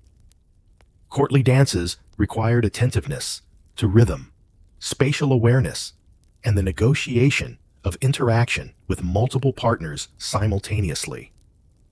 Each step demanded precise execution, harmonious coordination, and graceful expression, teaching poise, adaptability, and the quiet mastery of body language. These lessons in movement mirrored broader courtly expectations, where timing, observation, and coordination dictated successful interaction and influence. Gift exchanges within the court also provided practical lessons. The princess learned that the presentation of objects accompanied by gestures, words, and timing communicated messages beyond the material gift. Tutors guided her in interpreting these exchanges, who received acknowledgement first, how compliments were phrased, and how subtle shifts in presentation signaled favor or alliance. Through observation and participation, she began to understand the unspoken language of social negotiation embedded in ceremonial interactions. By the end of this stage, the princess had begun to embody the full spectrum of courtly decorum.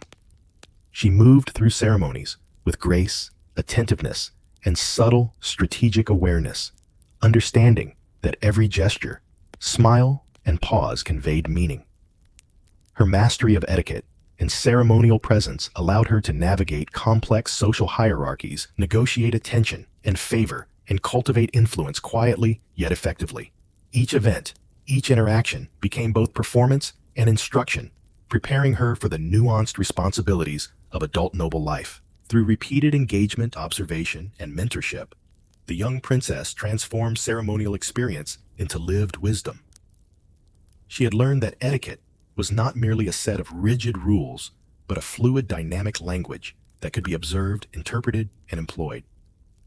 The cultivation of poise, awareness, and subtle influence became a defining aspect of her identity, shaping the manner in which she would navigate the complex intersections of family, court, and kingdom. By integrating lessons from feasts, processions, performances, and religious observances, the princess gained both confidence and discernment. Court ceremonies were no longer intimidating obligations, but opportunities for practice, reflection, and the quiet exercise of influence. In mastering this world of ritualized interaction, she was not merely learning to follow protocol, but cultivating the strategic awareness, grace, and intelligence that would define her adult role, securing her place within the intricate social and political tapestry of medieval noble life. Life in the castle, though gilded with privilege and opportunity, was also shaped by boundaries, expectations, and constant observation. For the princess, the gilded walls that protected her were also walls of limitation. Every action, word, and expression was measured against the rules of conduct, the expectations of family, and the rigid hierarchies of courtly life. From an early age, she learned that freedom was not absolute, and that navigating the delicate balance between personal desire and public duty required subtlety, patience, and quiet resilience. Physical restrictions were immediately apparent in the structured routines imposed upon her. She was attended at all times, with movement carefully monitored and supervised. Even seemingly simple tasks, walking through the halls, entering the great chamber, or moving from her private chambers to the gardens, required attention to posture, pace, and demeanor. Attendants instructed her in the proper angle of a curtsy, the precise lowering of eyes in respect, and the way hands were held during various activities. Each act, repeated daily, reinforced an understanding that her body itself was part of her social education, a vehicle through which discipline, obedience, and refinement were displayed. The limitations extended beyond the physical to social interactions. Friendships and companionships, while permitted, were carefully supervised. The princess learned that every relationship carried potential consequences. The alignment of her companions could reflect on her family, influence, perception within the court, or subtly shift alliances. Playful missteps or unguarded speech could be noted and interpreted. And the young princess quickly internalized that discretion, patience, and attentiveness were essential. Social boundaries were a constant lesson, teaching her to navigate friendship, curiosity, and personal expression within the constraints of noble life. Education itself carried an unspoken weight. Tutors, while instructing in reading, writing, music, and diplomacy, also reinforced the limitations of her role. Knowledge was power, but it was bounded by the responsibilities of station. Lessons often emphasized moral and social obligation alongside intellectual growth, underscoring that talent and aptitude were to be exercised within the framework of duty. Even creativity was tempered by expectation. Embroidery, music, and storytelling were means to cultivate grace, patience, and refinement, rather than purely individual expression. The strict hierarchy of court life reinforced the princess's awareness of her position. She observed the interactions of attendants, nobles, and visiting dignitaries, noting the subtle markers of favor, disfavor, and precedence. Each ceremony audience or banquet provided context for understanding how rank, birth, and gender shaped the possibilities of action and influence. By internalizing these rules, she learned to anticipate the reactions of others to modulate her behavior accordingly, and to recognize that her status carried both privilege and constraint in equal measure. One of the most poignant limitations was the regulation of personal freedom. The princess's movements were frequently guided or restricted, and even leisure activities were supervised to ensure propriety. Whether wandering through gardens, practicing music, or engaging in play, she was acutely aware of the gaze of attendants, tutors, and family members. This constant observation, while protective, also instilled a heightened self-awareness, teaching her to regulate emotion, behavior, and expression. Through this disciplined attention, she learned the art of restraint, the strategic use of silence, and the cultivation of composure. Arranged marriages and dynastic expectation were perhaps the most profound restrictions imposed upon her. Even in childhood, she understood that her future would be shaped by alliances, political necessity, and the ambitions of family. While she might form personal attachments or develop curiosity about the world beyond her chambers, the broader currents of duty and strategy would ultimately guide the course of her adult life. Tutors and attendants introduced her gently to these realities through stories of past princesses, examples of strategic unions, and lessons in loyalty, obedience, and discretion. She learned that personal desires were often secondary to the needs of lineage and state, and that resilience meant reconciling self with duty. Behavioral expectations extended to every aspect of appearance and demeanor. Attire, grooming, and presentation were carefully monitored, with deviations noted and corrected. Even minor infractions, such as an untied ribbon or a crooked sleeve, could be interpreted as lapses in discipline or decorum. Through repeated attention to these details, the princess internalized the lesson that presentation was inseparable from reputation, and that careful maintenance of appearance, gesture, and posture was both an obligation and a strategy. The psychological weight of these limitations was significant. The princess experienced the tension between curiosity and obedience, desire and duty, private inclination and public expectation. Moments of boredom, frustration, or longing were inevitable, yet they were tempered by the cultivated practices of reflection, mindfulness, and controlled expression she had developed in leisure play and observation. The constraints of her environment became paradoxically instruments of personal growth, teaching patience, resilience, and subtlety. Through repeated navigation of these trials: physical restriction, social observation, structured education, hierarchical expectation, regulated leisure, and the knowledge of future obligations, the princess developed a refined understanding of self and society. She learned to anticipate consequences, to manage perception, and to cultivate grace under scrutiny. Each limitation, while confining, offered a lesson in discipline, awareness, and strategy, preparing her for the complex realities of adult life as a noblewoman and potential political actor. By the close of this stage, the young princess had internalized a profound truth: that freedom was both a privilege and a responsibility, that resilience was cultivated within constraint, and that careful observation, patience, and composure were the tools by which she could navigate the intricacies of court life. In understanding her limitations, she found strength, agency, and the quiet intelligence necessary to meet the expectations of her role with dignity and subtle influence. As the princess grew older, the walls of constraint became more pronounced. Yet within them, she discovered subtle avenues for autonomy, reflection, and growth.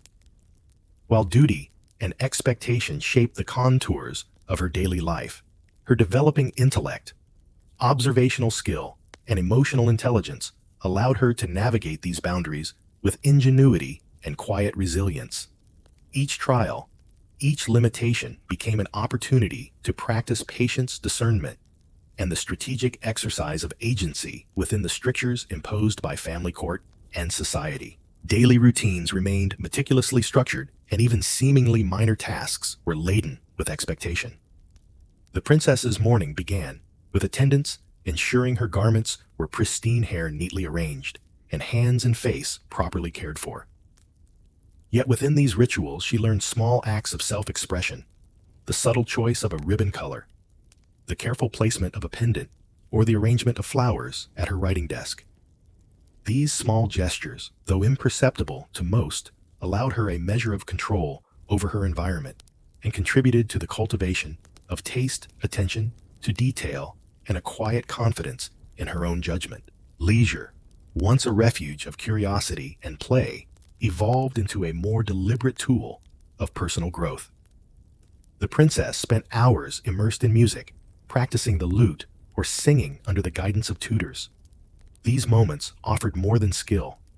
They nurtured patience, emotional sensitivity, and awareness of rhythm and harmony, qualities she began to recognize as applicable to broader social interactions.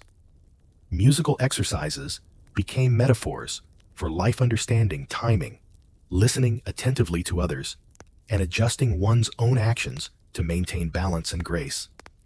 In this way, leisure became intertwined with preparation for the challenges of courtly engagement, diplomacy, and leadership. Books and illuminated manuscripts provided both instruction and subtle escape. The princess learned to read not only words, but meaning, context, and nuance. Tales of saints, distant lands, and legendary heroines offered guidance on moral conduct, courage, and patience under pressure. She studied the illustrations, meticulously noting symbolism, gestures, and iconography. Private reflection allowed her to internalize lessons without attracting undue attention, cultivating wisdom, empathy, and foresight. Through reading, she began to understand that knowledge could empower her, offering insight into human behavior, social structures, and her own role within them. Social trials became more intricate as she matured. Relationships with companions, attendants, and visiting nobles were carefully navigated, requiring discretion, tact, and subtle judgment. The princess learned to recognize alliances, tensions, and unspoken hierarchies. Moments of play or conversation were never entirely free. Every expression, gesture, and word could be interpreted. Through careful observation and experience, she developed the ability to assess situations, anticipate reactions, and adjust her behavior to maintain harmony while protecting her own dignity and interests. Religious obligations continued to shape her behavior, teaching endurance, reflection, and the alignment of personal desire with moral expectation. Daily prayers, attendance at Mass, and participation in processions reinforced discipline, humility, and awareness of societal hierarchy. Yet even within these practices, she found spaces for contemplation and personal reflection. Silent moments in chapels or gardens allowed her to consider her own thoughts and feelings, to weigh options, and to nurture an internal sense of resilience. These periods of quiet reflection became essential for balancing the pressures of courtly life with personal growth and emotional equilibrium. The looming reality of arranged marriage and dynastic duty increasingly influenced her worldview. The princess understood that her future, though distant, was predetermined by considerations beyond her personal preference.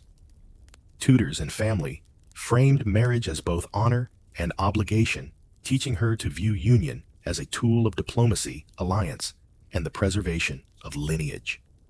She absorbed lessons from the histories of predecessors, successful princesses, queens, and noblewomen, studying how they exercised influence within constraints and navigated political challenges. These examples offered guidance on cultivating discretion, strategic thinking, and composure in the face of external pressures. The princess also learned the delicate art of emotional regulation. Frustration, longing, or desire for autonomy could not be expressed openly without social consequence. She practiced subtle forms of coping, retreating into books, composing small verses, or tending to embroidery and artistic projects. These private acts became expressions of individuality within a world of strict conformity. Over time, she developed emotional resilience, learning to channel impulses into constructive outlets, to observe and interpret social dynamics, and to approach challenges with measured response rather than impulsive reaction. Courtly education increasingly emphasized observation as a form of power. Watching the interactions of nobles, ambassadors, and family members offered lessons in influence, negotiation, and perception. The princess began to recognize patterns who commanded attention, who acted with subtlety, and how gestures, expressions, and timing influenced outcomes. She practiced reading these signals, internalizing the language of courtly subtlety. In understanding these dynamics, she cultivated an early strategic sensibility, a recognition that her own behavior could shape perception and create opportunity, even within the strict limitations imposed upon her. Cultural and artistic activities also served as both instruction and subtle rebellion against restriction. Through embroidery, illumination, and music, she could exercise creativity, refine skill, and express individuality in a socially acceptable form. Each stitch, brushstroke, or musical note became a quiet assertion of agency, a space where her personality and judgment could manifest despite the pervasive structure of duty and expectation. These small acts reinforced patience, mindfulness, and the capacity to work within constraint while nurturing self-expression. The interplay of limitations and personal growth reached its fullest expression in moments of reflection and introspection. The princess recognized that restriction did not equate to powerlessness. By observing carefully, practicing patience, and exercising discernment, she could navigate the social and political world with subtlety and intelligence. Each challenge, from supervised leisure to strict courtly expectation, became a lesson in adaptability, empathy, and strategic awareness.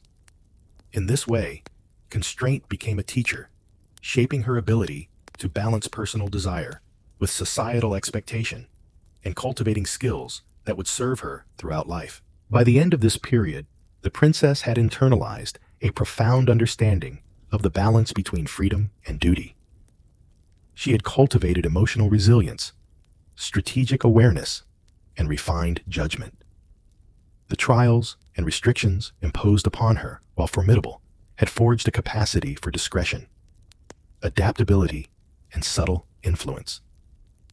Within the gilded confines of her life, she had learned to find agency, expression, and empowerment, preparing her for the responsibilities of adulthood, the intricacies of courtly diplomacy, and the demands of dynastic obligation. Through careful observation, reflection, and disciplined practice, the princess had transformed constraint into mastery. Each limitation, each trial became an opportunity for growth. She learned to move gracefully within boundaries, to interpret social cues with precision, and to cultivate an inner strength that would guide her through the complexities of noble life. In navigating these restrictions, she had not only preserved her dignity and reputation, but had begun to shape the subtle influence she would carry into her future roles as daughter princess and potential queen. By integrating lessons from structured routines, observed hierarchies, supervised leisure, and the looming expectations of marriage and diplomacy, the princess matured into a figure capable of navigating both the visible and invisible rules of medieval courtly life. Her resilience, insight, and composure were products of trial reflection and careful practice. Though the walls of constraint had defined her existence within them, she had discovered agency, understanding, and the quiet power to influence, negotiate, and endure with intelligence, grace, and subtlety. As the princess matured, the quiet lessons of court life gradually expanded to encompass the broader responsibilities of her position, particularly those tied to love, marriage, and dynastic alliances. From an early age, she had been aware that her future was not entirely her own to choose. It would be shaped by political strategy, familial expectation, and the intricate calculus of alliance building.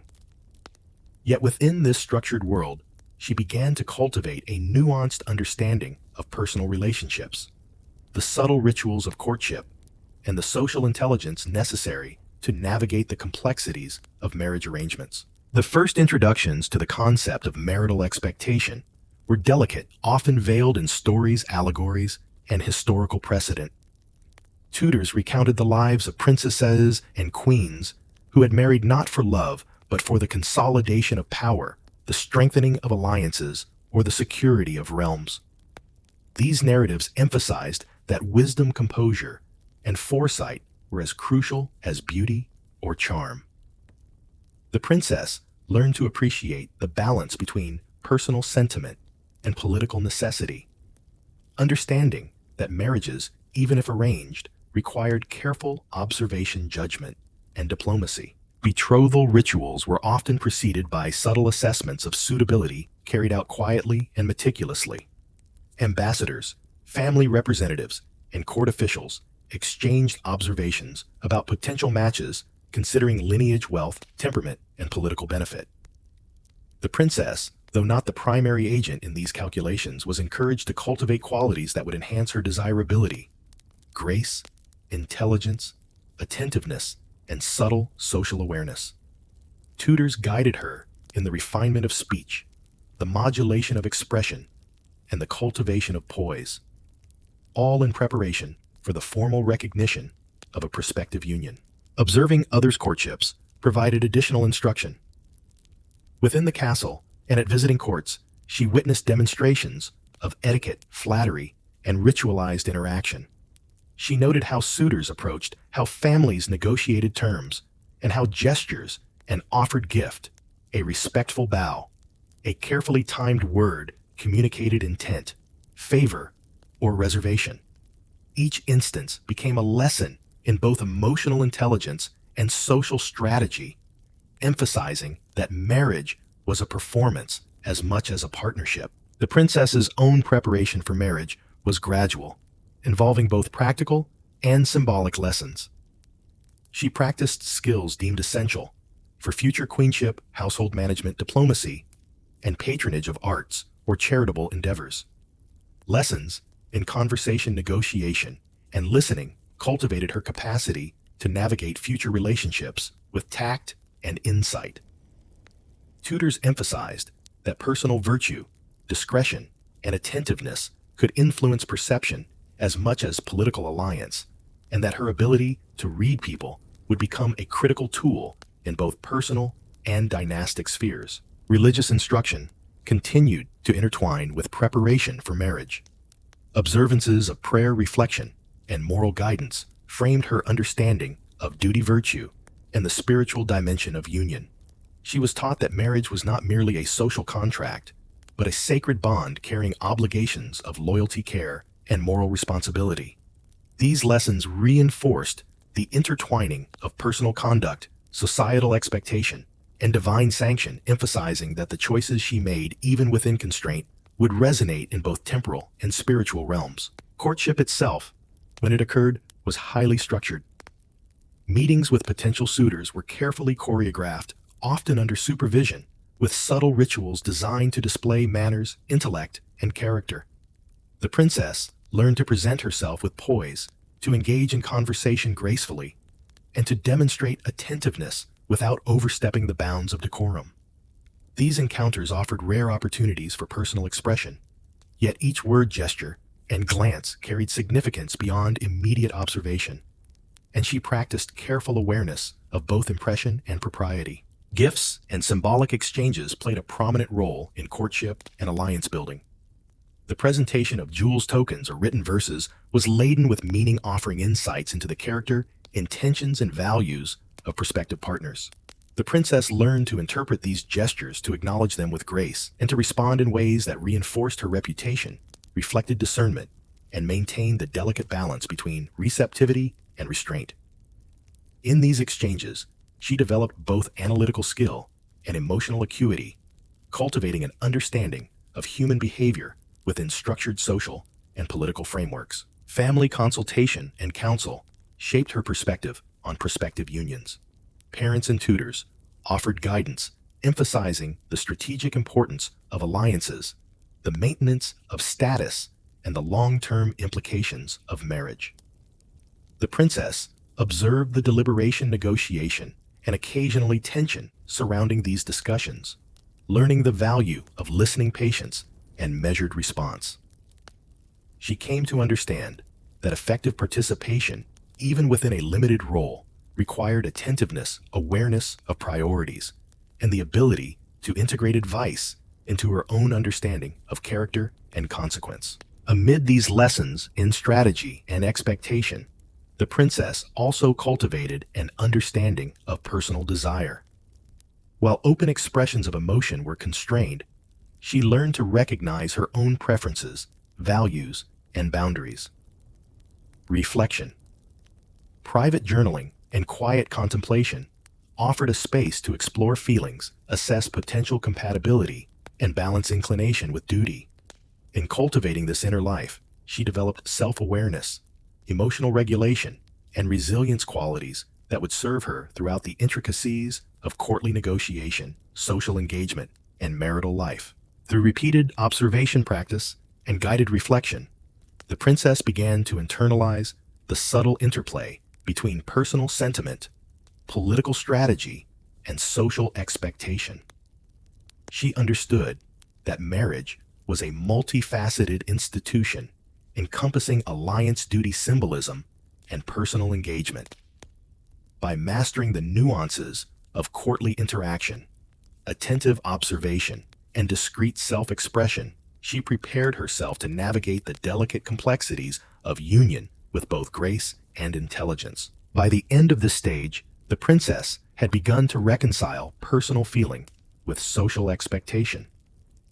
She developed the insight, patience, and foresight necessary to approach marital alliances not merely as obligations, but as arenas in which discernment, composure, and subtle influence could create opportunity.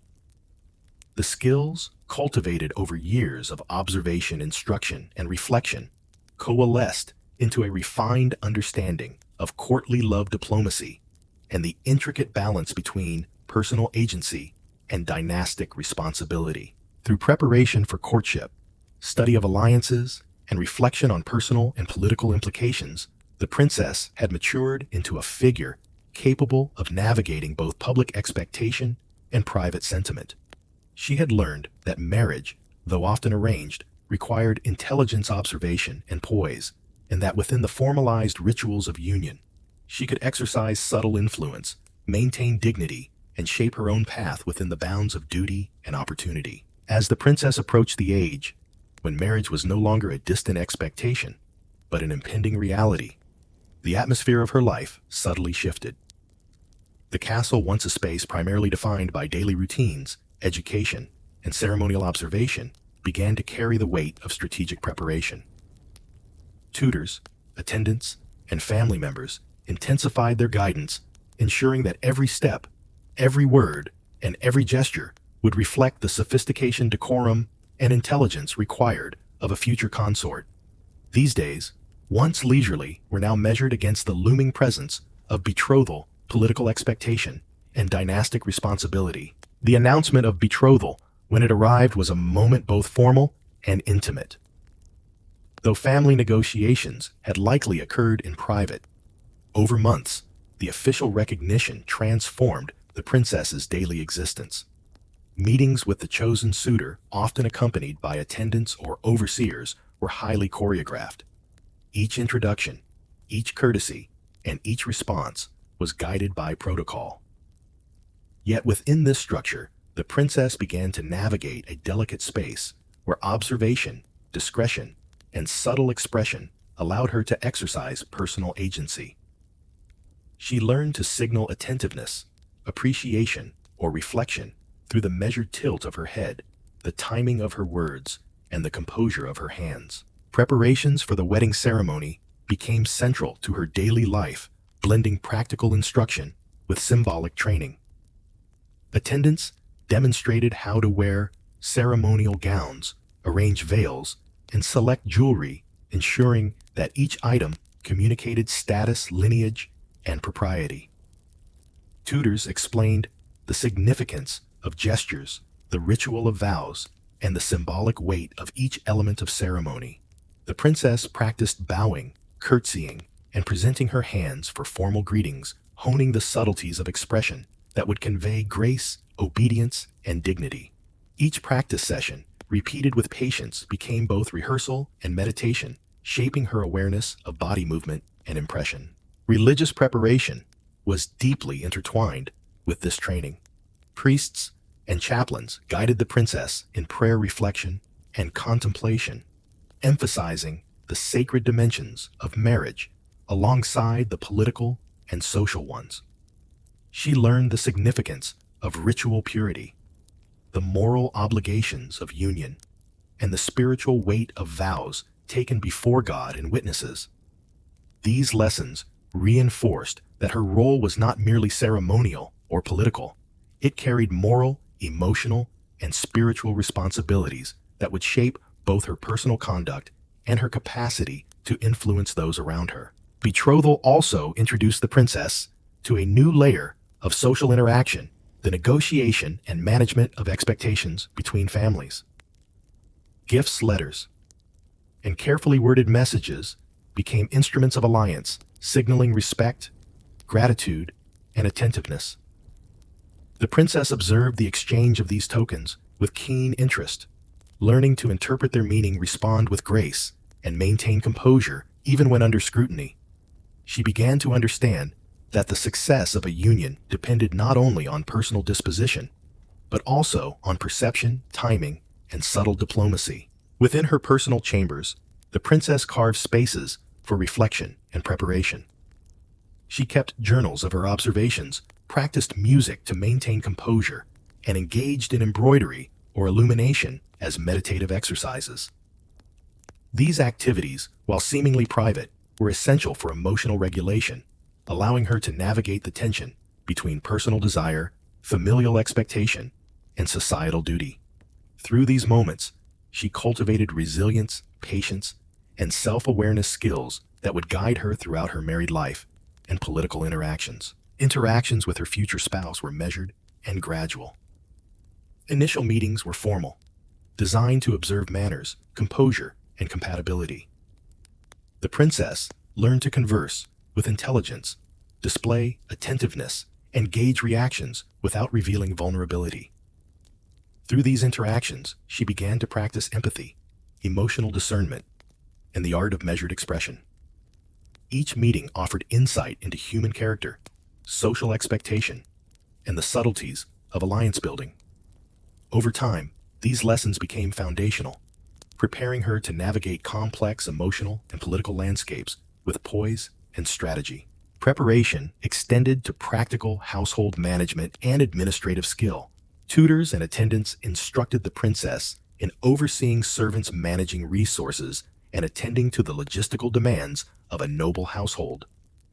Even as marriage approached, she continued to refine her ability to plan, organize, and execute duties efficiently. These lessons reinforced the understanding that her role as a princess, and potentially as a queen, required intellect, foresight, and the capacity to balance personal inclination with the responsibilities of governance and household management. Courtly education now included an intensified focus on diplomacy and negotiation.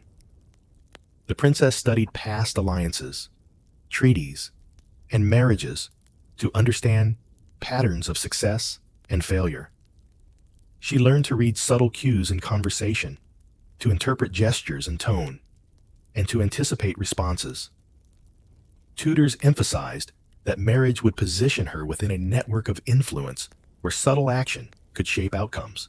She began to integrate observation, reflection, and strategic action, understanding that her conduct, however modest in appearance, could carry lasting significance in the political and social sphere. The ceremonial aspects of marriage preparation were interwoven with the cultivation of personal poise and composure. The princess practiced walking with grace, holding herself with dignity, and engaging in the precise choreography of formal greetings and introductions. Every detail, from the angle of her shoulders to the timing of her bow, was rehearsed and refined. These practices not only prepared her for formal ceremonies, but also instilled an enduring awareness of how minute behaviors could influence perception, reputation, and the success of alliances. Emotional maturity became increasingly vital. The princess confronted the tension between personal sentiment and societal expectation, learning to regulate feelings of fear, anticipation, or longing. Mentors guided her in balancing authenticity with discretion, helping her cultivate emotional intelligence and resilience. Through reflection journaling and meditative practice, she strengthened the capacity to navigate both private emotions and public appearances with balance, awareness, and subtle control. As the day of her wedding approached, the princess's understanding of alliance deepened. She recognized that marriage was both a personal transition and a strategic act. It symbolized the merging of families, the reinforcement of political bonds, and the projection of dynastic stability. Yet she also understood that within this framework, her conduct, discretion, and intelligence could shape perceptions, build influence, and cultivate respect. By mastering the interplay of duty, diplomacy, and personal expression, she positioned herself to navigate both the ceremonial and political dimensions of her role with poise and insight. Through this period, the princess internalized a profound awareness of the interplay between personal agency, societal expectation, and dynastic responsibility. Each lesson, each observation, and each guided interaction contributed to a holistic understanding of marriage, not merely as a legal or ceremonial obligation, but as a nuanced intersection of human behavior, political strategy, and personal growth.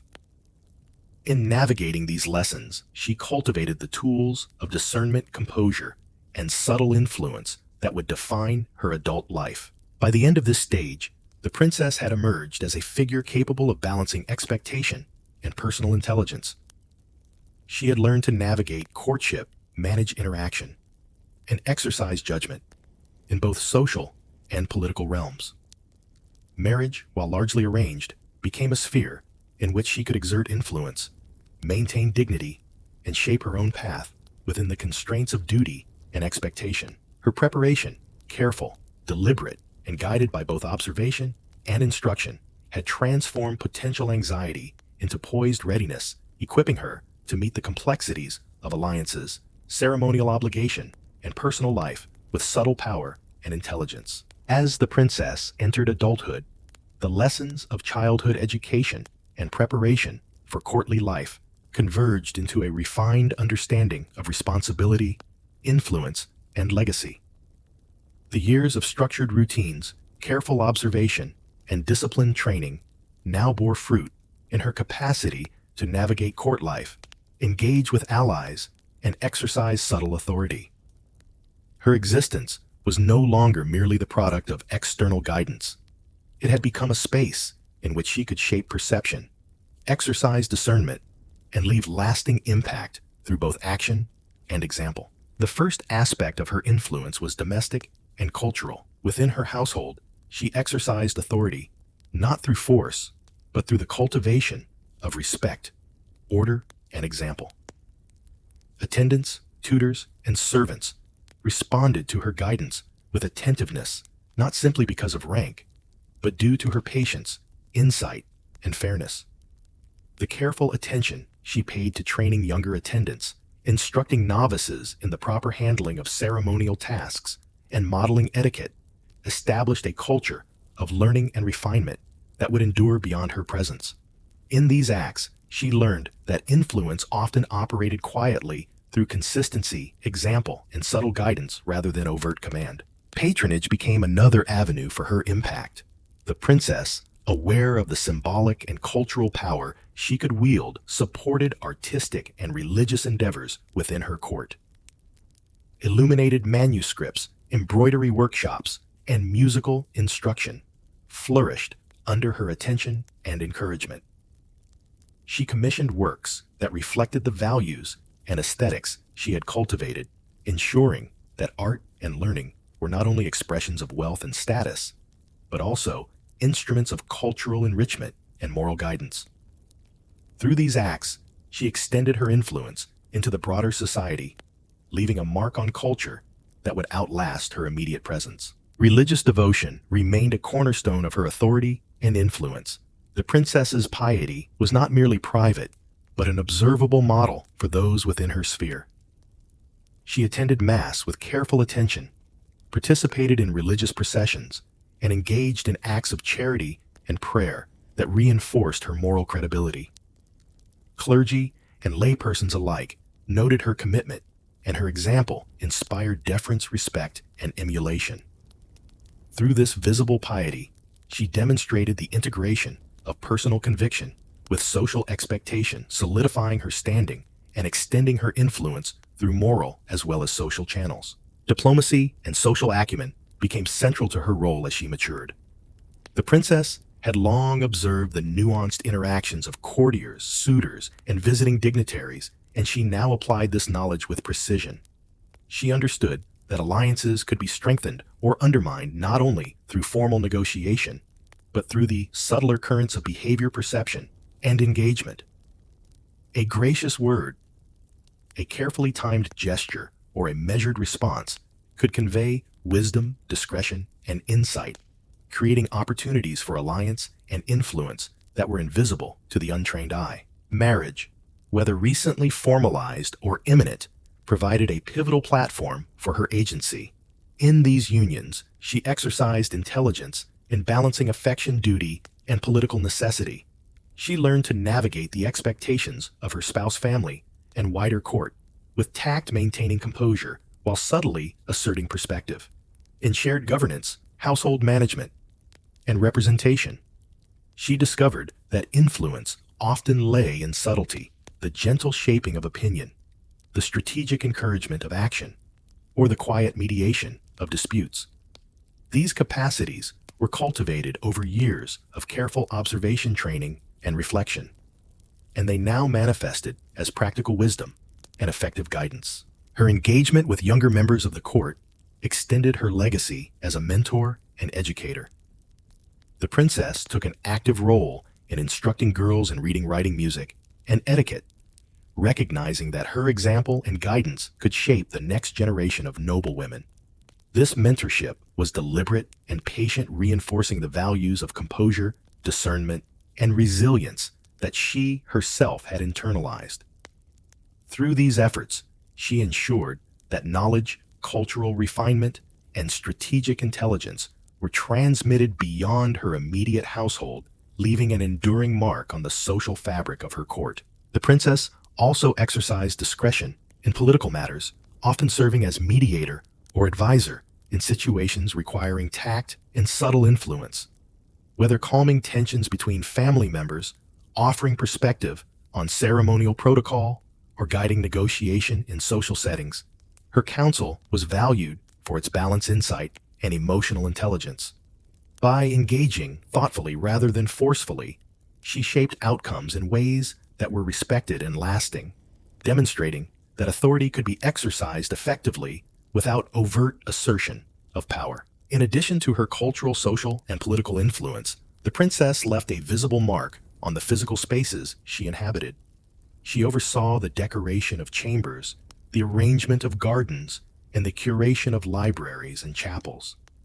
Each project reflected her aesthetic sensibility, moral values, and commitment to order and beauty.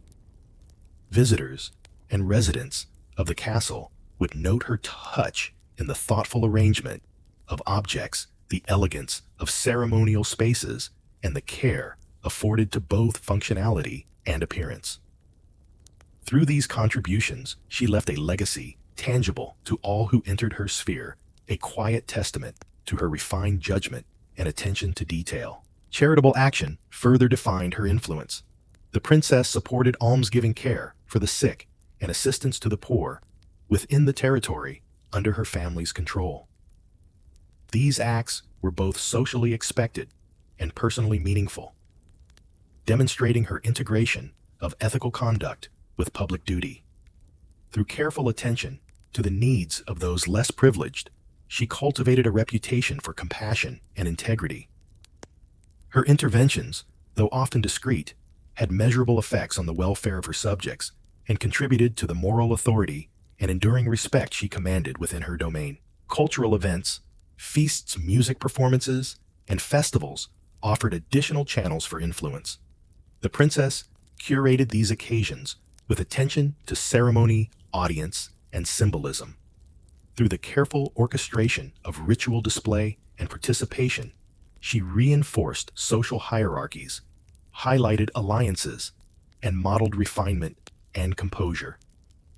Guests and participants absorbed the lessons implicit in these occasions, the significance of order, decorum, and attentive observation, as well as the subtle power of cultivated presence and conduct. By this stage of her life, the princess had internalized a comprehensive understanding of her role as a figure of influence. She appreciated that authority was exercised through example, subtle intervention, cultural patronage, and moral presence as much as through formal power. Her legacy, cultivated through years of disciplined observation, reflection, and practice, was already taking shape in the conduct of her household, the mentorship of younger nobles, the enhancement of cultural and religious life, and the stability of dynastic alliances. The princess also reflected on her personal journey, recognizing the balance between constraint and opportunity, observation and agency, duty and self-expression. The trials of childhood, the structured lessons of education, the subtle navigation of courtly dynamics, and the preparation for marriage had all contributed to her maturity. She now understood that influence was rarely overt or immediate. Rather, it was woven into the fabric of daily conduct, the cultivation of relationships, and the careful exercise of judgment and composure over time. Her influence extended beyond her immediate life. Through the education of attendants, mentorship of peers, patronage of the arts, and exemplification of moral and social propriety, she had created ripples that would shape courtly culture, cultural production, and dynastic practice for years to come. Her presence, though, often mediated through careful observation, subtle action, and measured interaction, had lasting effects on those around her, leaving traces in the practices, values, and expectations of her court. By cultivating patience, strategic awareness, and emotional intelligence, the princess had transformed the limitations imposed upon her into tools of power and legacy. She demonstrated that influence is not solely a function of overt authority, but is found in subtle persuasion, personal example, and the careful cultivation of knowledge, skill, and moral presence. Through this integration of duty culture and personal insight, she prepared to leave a lasting mark upon both her household and the broader historical record. As the princess matured into her full role within the court, she came to understand that her life was a thread woven into the broader tapestry of history.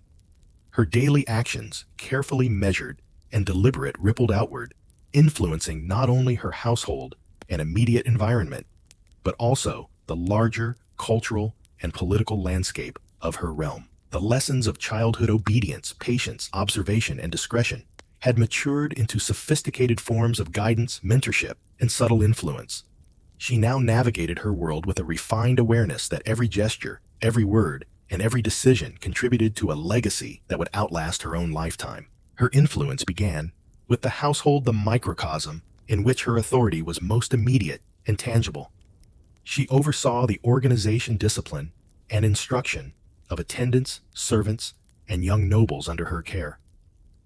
Through guidance, example, and gentle correction, she instilled principles of order, responsibility, and refinement. She cultivated not only skill, but character, demonstrating that leadership required consistency, moral awareness, and empathy. Her presence transformed ordinary routines into lessons in composure, diligence, and decorum, ensuring that those within her sphere would carry these values forward. Beyond the household, her patronage shaped culture and learning. The princess commissioned illuminated manuscripts, sponsored musical instruction, and supported embroidery and textile workshops. Each artistic endeavor reflected her aesthetic vision, moral sensibilities, and careful attention to symbolism. She understood that art could communicate values, inspire reflection, and preserve memory. By fostering creative expression within her court, she not only enriched her immediate surroundings, but also contributed to the cultural legacy of her lineage, ensuring that beauty knowledge and refinement would endure beyond her direct influence. Religious devotion remained a guiding principle throughout her life. Public displays of piety, participation in ceremonies, and acts of charity reinforced her moral and social authority. These practices were deeply intertwined with her identity and perception as a figure of influence. The princess understood that religious life was both personal and political, a framework through which she could model virtue, command respect, and demonstrate commitment to the spiritual and ethical well-being of her household and subjects.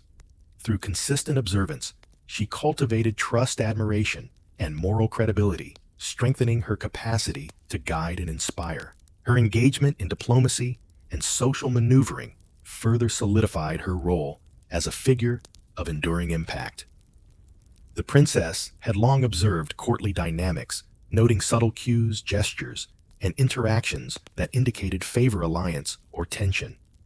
She now applied this knowledge strategically, mediating disputes, reinforcing alliances, and guiding conversations with tact and insight. Her ability to read human behavior and respond judiciously allowed her to shape outcomes without overt assertion of authority, demonstrating that influence often operates most effectively through discretion and subtlety. Marriage and family life became central arenas for her legacy. Within the union, she exercised both intelligence and empathy, negotiating the balance between personal desire, duty, and political necessity. She guided household management, nurtured relationships with family and attendants, and supported the upbringing of children with attention to virtue education and cultural refinement. Through these actions, she ensured that her influence extended into the next generation, shaping behavior, values, and expectations in ways that would resonate long after her direct presence faded. Education and mentorship became key aspects of her enduring impact. The princess invested time in instructing younger members of the court, passing on lessons of composure, observation, and strategic thinking. She modeled intellectual curiosity, cultural appreciation, and moral discernment, ensuring that her protégés internalized the values she had cultivated. These deliberate acts of guidance extended her legacy beyond immediate family, influencing peers, attendants, and the broader courtly community. Through mentorship, she shaped future leaders, noblewomen, and courtiers, leaving a subtle but profound imprint on the social and cultural fabric of her era. Cultural and ceremonial participation provided additional layers to her enduring influence. She curated feasts, religious ceremonies, and public events with meticulous attention to symbolism, hierarchy, and aesthetic detail. These orchestrated occasions reinforced social norms, highlighted alliances, and showcased the values of order, grace, and refinement. Observers absorbed these lessons through both explicit instruction and implicit modeling, understanding that poise, discretion, and attentiveness were markers of personal virtue and social competence. The princess, through these orchestrations, extended her influence into the public sphere, shaping perception and expectation in lasting ways. Her careful cultivation of personal composure, emotional intelligence, and discretion became a lasting model of leadership. The princess demonstrated that power need not be exercised through force or dominance. Instead, it could emerge through observation, insight, and measured action. By balancing duty with personal integrity, strategic awareness with empathy, and cultural refinement. With practical skill, she embodied an approach to authority that emphasized subtlety, wisdom, and ethical conduct. This example would resonate in both familial memory and the broader historical record, offering guidance to those who would come after her. As she reflected upon her life, the princess recognized that her legacy was both tangible and intangible. Tangible elements included the art, architecture, and carefully curated spaces she had influenced, as well as the training and instruction she had provided to those under her care. Intangible elements encompass the cultivation of social norms, moral values, and behavioral expectations, which continued to shape the conduct of her household and court. Together, these dimensions created a layered, enduring presence that would persist across time long after her direct influence had ended. Her understanding of legacy extended beyond her immediate context to the broader sweep of history. She saw that each action, whether the mentorship of a young noble, the commission of a manuscript, or the careful orchestration of a ceremonial event, contributed to a network of influence that reached far beyond her perception. She understood that her life was a link in a chain connecting past, present, and future, and that careful, thoughtful action could resonate across generations. This awareness infused her decisions with purpose, patience, and a deep sense of responsibility. Even in quiet moments, she reflected upon the interplay of constraint and opportunity that had defined her life. The limitations of birth duty and societal expectation had shaped her experiences, yet within these constraints, she had discovered avenues for growth, agency, and enduring impact. She had learned to navigate a complex web of social, political, and familial obligations with subtlety, discretion, and intelligence. Through this mastery, she had cultivated resilience, wisdom, and composure, qualities that ensured her legacy would endure in both memory and practice. The princess's influence also extended through the preservation of history and memory. Objects she commissioned, texts she copied or adorned, and ceremonies she orchestrated became markers of her presence and values. They communicated lessons about taste, virtue, and the disciplined exercise of social and moral authority. Visitors, scholars, and attendants encountering these artifacts would gain insight into the sophistication, composure, and ethical discernment that characterized her life. In this way, she transformed her personal influence into a lasting historical record, bridging the ephemeral nature of human existence with the enduring reach of culture and memory. By integrating lessons of education, courtly observation, artistic patronage, mentorship, and spiritual devotion, the princess embodied the harmonious interplay of duty, influence, and legacy. She demonstrated that a life constrained by expectation could nevertheless be rich in agency, achievement, and enduring impact. Each decision, action, and carefully cultivated gesture contributed to a complex tapestry of influence, ensuring that her presence would continue to shape culture, society, and human behavior across generations. Through patience, reflection, and deliberate cultivation of intellect, skill, and virtue, the princess transformed her life into an enduring example of subtle authority and measured influence. Her legacy was not marked by dramatic displays of power, but by the quiet, persistent shaping of behavior, culture, and social expectation. In doing so, she illustrated the profound potential of intelligence, grace, and ethical conduct to leave an indelible imprint on both immediate surroundings and the broader sweep of history. As the sun dips low behind the battlements and towers of stone, the castle falls into a gentle hush, and we reflect on the life of the medieval princess, an existence carefully orchestrated, profoundly constrained, and yet quietly extraordinary. From her earliest days, swaddled in fine linens, to her role as a figure of influence in the court, every moment has been a study in balance between duty and desire, observation and action, private sentiment and public expectation. She has navigated a world defined by hierarchy, ritual, and ceremony, mastering the art of poise and discretion, of subtle guidance and enduring impact. Throughout these 10 chapters, we have walked alongside her, witnessing the slow rhythms of her life unfold. In childhood, she absorbed lessons in etiquette, faith, and learning, each moment shaping the contours of her mind and character. In the quiet chambers of the castle, she cultivated intelligence, sensitivity, and awareness, preparing for responsibilities that would span the household, the court, and even the political sphere. Each embroidered stitch, each carefully practiced bow, each lesson in prayer or literature was more than instruction. It was preparation for influence, a rehearsal for a life that would leave lasting traces on those around her. We have seen how her adolescence and education intertwined with expectations of marriage and alliance.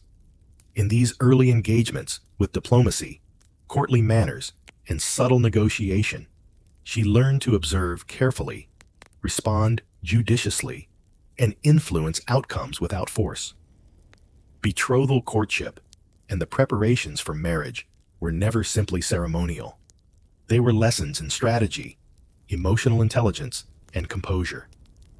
Every step of this journey revealed the delicate artistry required of a princess, where subtle action could shift perception, solidify alliances, and guide the course of dynastic stabilities. Her adult life, as we have explored, became a canvas for lasting impact. Through household management, mentorship of younger attendants, patronage of arts and religious observance, and subtle guidance in diplomacy, she exercised a quiet but profound authority. She demonstrated that influence does not always manifest in dramatic gestures or overt displays of power, but often in the measured consistency of example, the careful shaping of behavior, and the cultivation of moral and cultural values. Her legacy extended through those she taught, the spaces she shaped, and the cultural artifacts she patronized, creating echoes that would resonate long beyond her immediate presence. Even within constraint, she found avenues for self-expression, reflection, and quiet agency. Journaling, embroidery, music, and contemplation offered her moments of introspection, allowing her to navigate the tension between personal inclination and societal expectation. Through these practices, she developed resilience, patience, and insight, learning to transform limitation into skill, expectation into opportunity, and duty into a platform for subtle yet enduring influence. Her life reminds us that historical figures, particularly women in hierarchical societies, often wielded power and created legacy in ways that were invisible to the casual observer, but felt deeply within the fabric of their communities. As we leave the castle halls and wandering gardens behind, as candlelight fades and the seasons continue their quiet, inexorable passage, we carry with us the memory of her composure, intelligence, and enduring impact. The medieval princess's life, though shaped by external expectation, was rich with insight, subtlety, and grace.